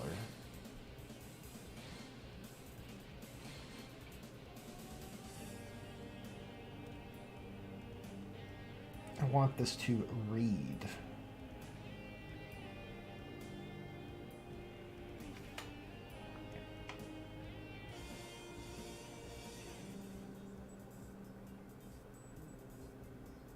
That's looking pretty good. Pretty gross, actually.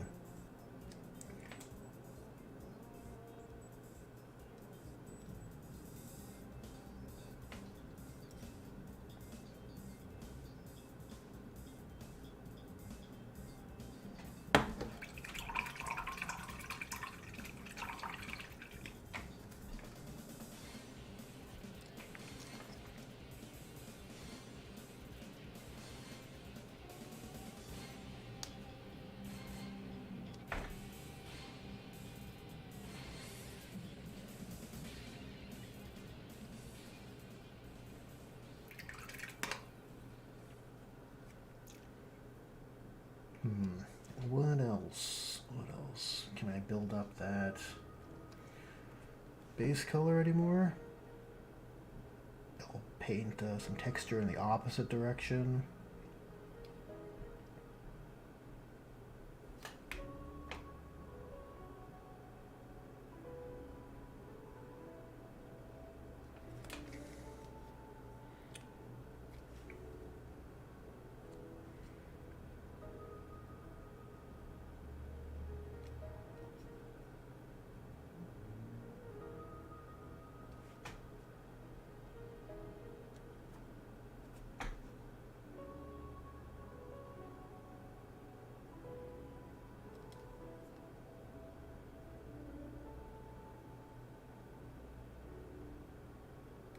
I want to water that down a bit more, start glazing in some warmer tones.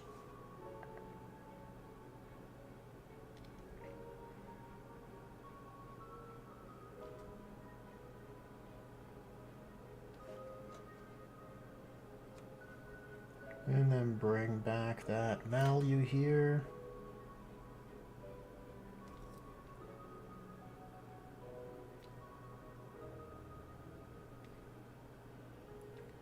I guess you would want some variation as the skin is bruised and stretched. I think you would have, yeah, natural shifts in color.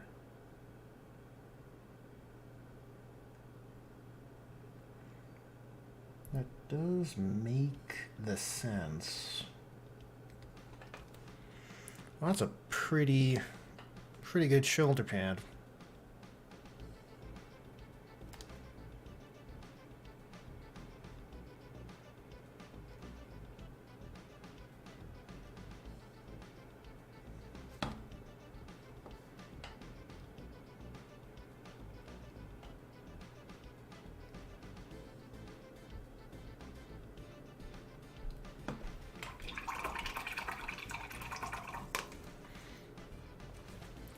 Yeah, I think darkening the red on his helmet was the right call.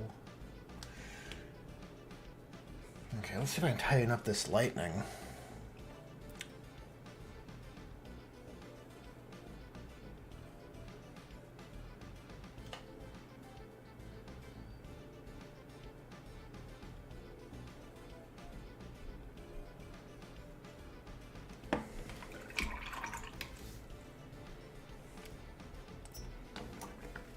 Oh, 10 minutes overtime. Well, seeing as how things have wound down in chat, I do feel I could make an easy little exit shortly.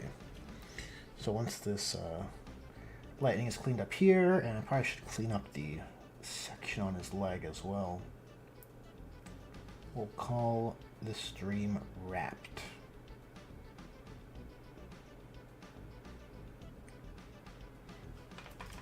Well, I think that's all you really need for lightning effects, right? Like that hits, that reads. Ooh, that's too thick, gross.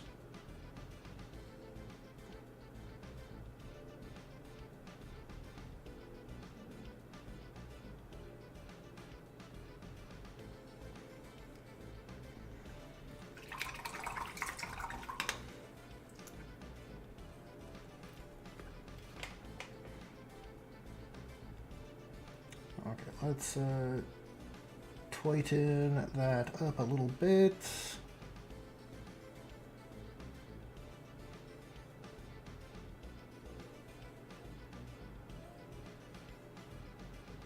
Ah, man, Night Lords are cool.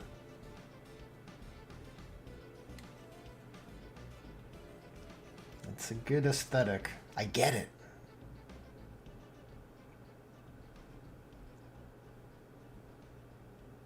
I get it.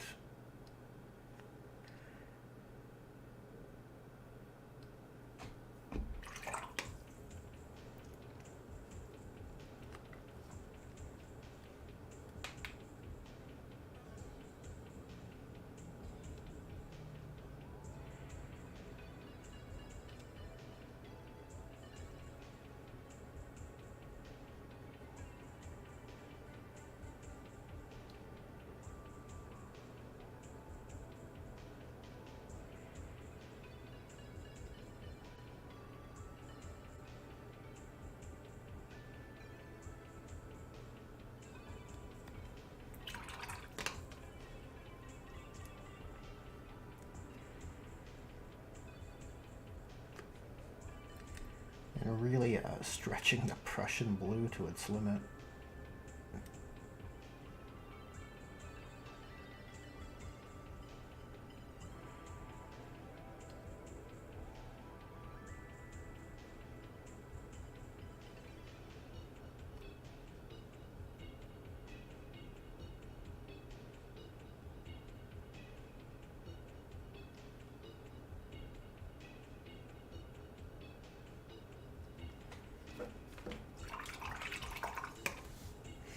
Captain Poseidon says goodbye. Have a nice time zone. Have a nice whatever time it is in your time zone. Cheers, Captain Poseidon. Thanks for tuning in.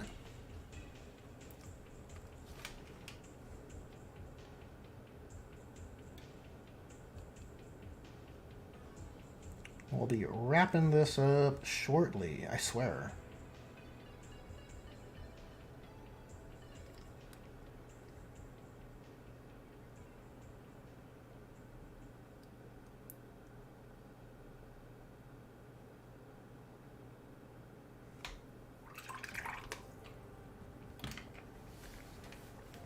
Where is my Prussian blue? Thought I could get away with working what was on the palette, but sadly it is insufficient.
And I think it's worth refining a little bit of the pattern on his chest, because it is, well, the breastplate is important.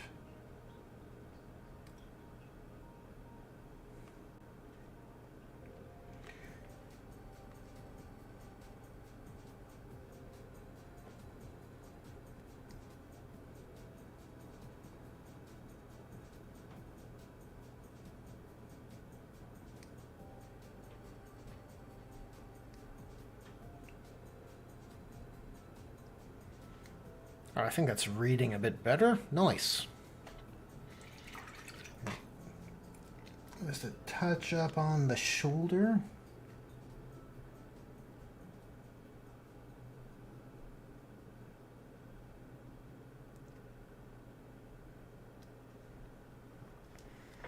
Awesome. Well, look. I think he's looking better for it.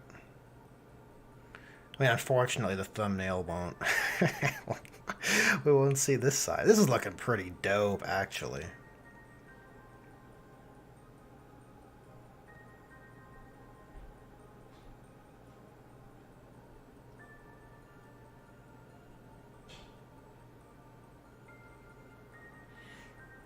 Maybe we can cheat a bit and do a pattern sort of like that.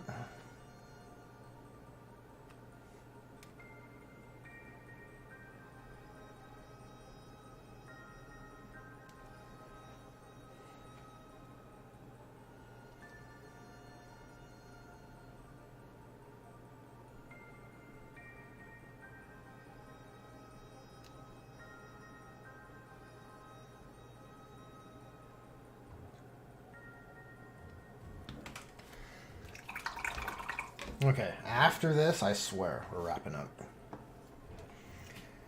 Flight of Icarus. Welcome to the stream. You're jaywalking on Nostromo. Indeed. Oh my god, you would not want to be jaywalking in Nostromo. Follow all the rules. That's what I would recommend.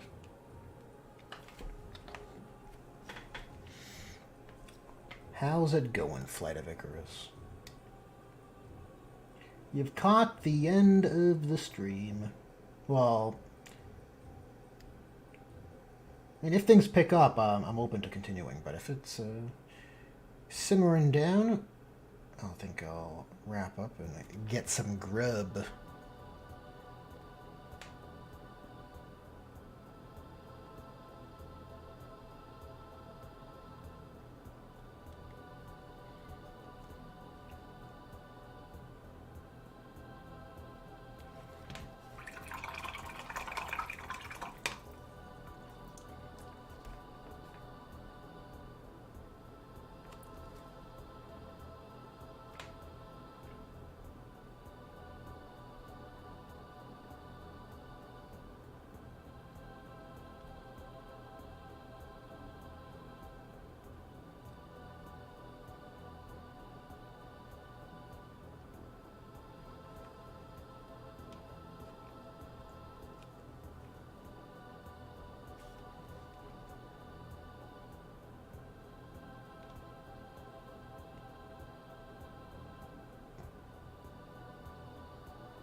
That's way too watery.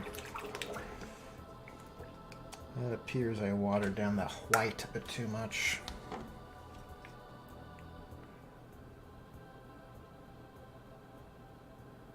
See, painting lightning in between this trim is crazy. Oh my god. Yeah, I totally goofed that.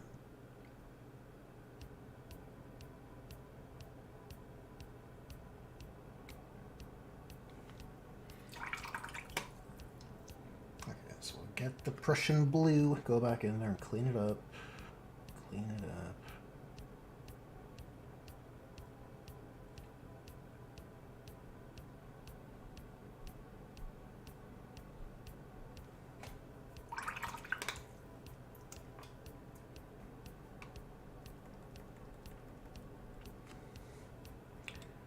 And maybe, I don't know if this is a good idea or a bad idea, but if I edge highlight the armor here,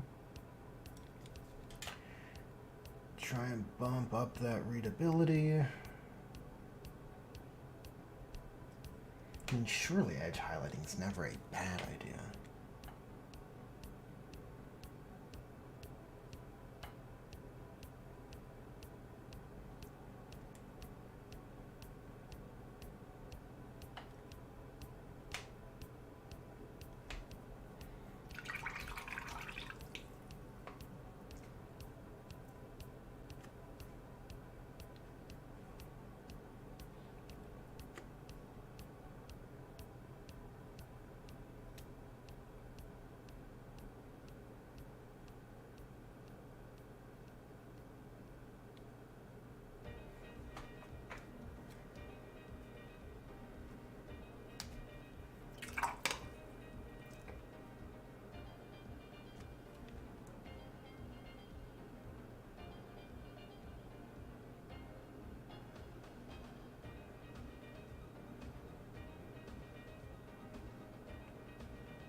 Okay, I think we're sitting pretty strong from a thumbnail point of view. But look, my better nature's my nature's getting the best of me. I want to keep going.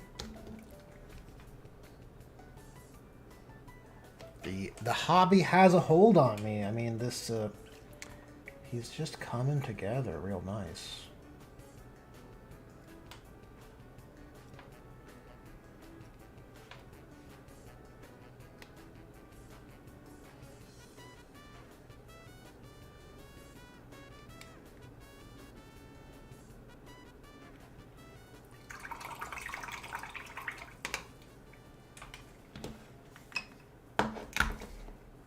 Take some corn red and mix it into that gray. That should give a paler, more tasteful build up color here.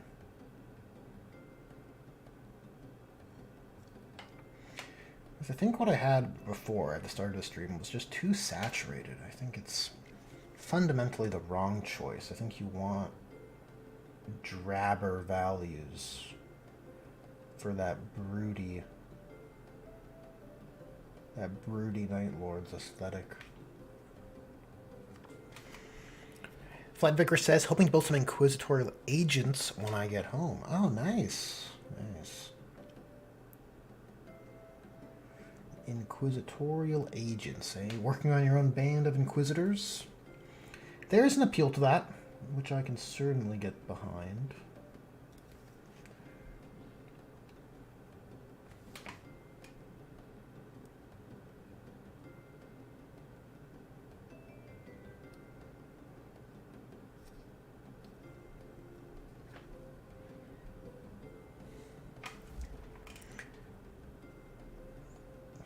Maybe that's too drab.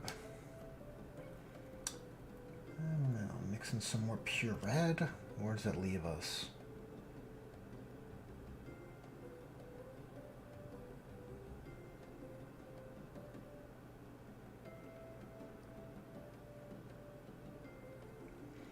You know, I don't want to be like GW and just overcorrect more than necessary.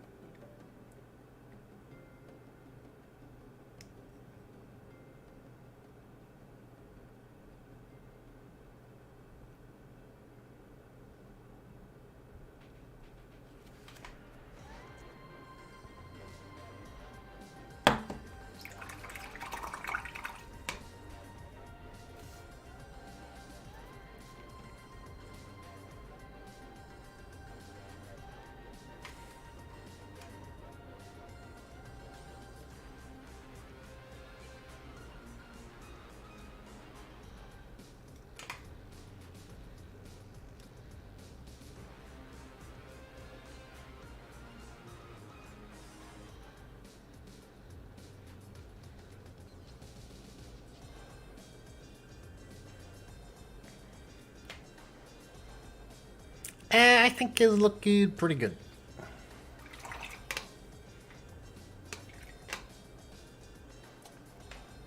Not bad. Let's get some red. Water the shit out of it. And hopefully it has enough consistency to serve as like a glaze.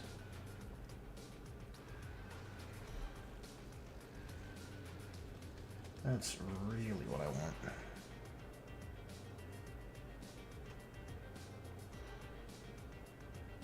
There, that's where we add our red feature. That should help draw the eye to that decrepit hand.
Does it hit?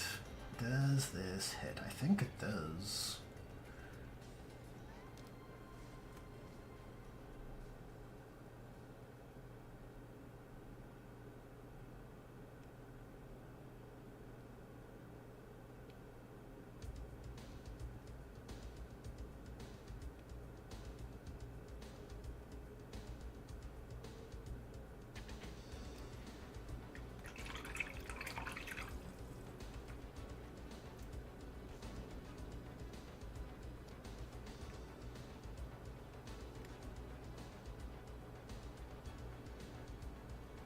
And this face has virtually no detail. It's going to have to be carried by the paint job, which is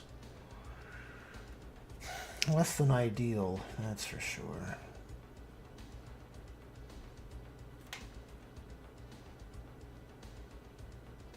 Yeah, I'm sure we can get away with a certain amount of, or a certain lack of definition, just because it's a deformed trophy on a pike, but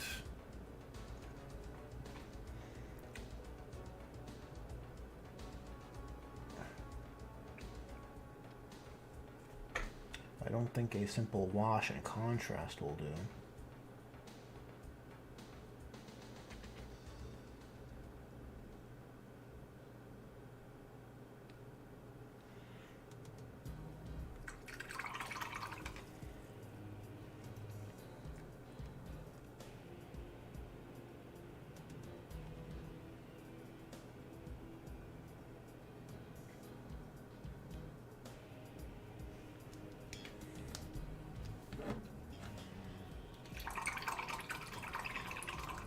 All right, we're gonna wrap it up here, everybody. Look at this guy. I think he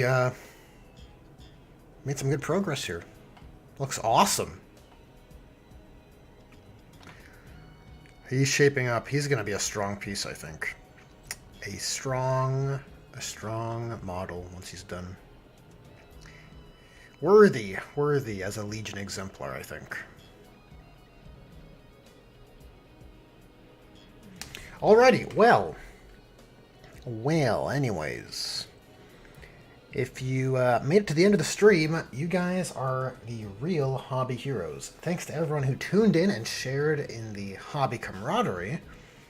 And special thanks to Bear Nolan for the very generous super chat. Much appreciated. That generous donation has been immortalized for all of posterity. But anyways, guys, with that, I'll catch you in the next one.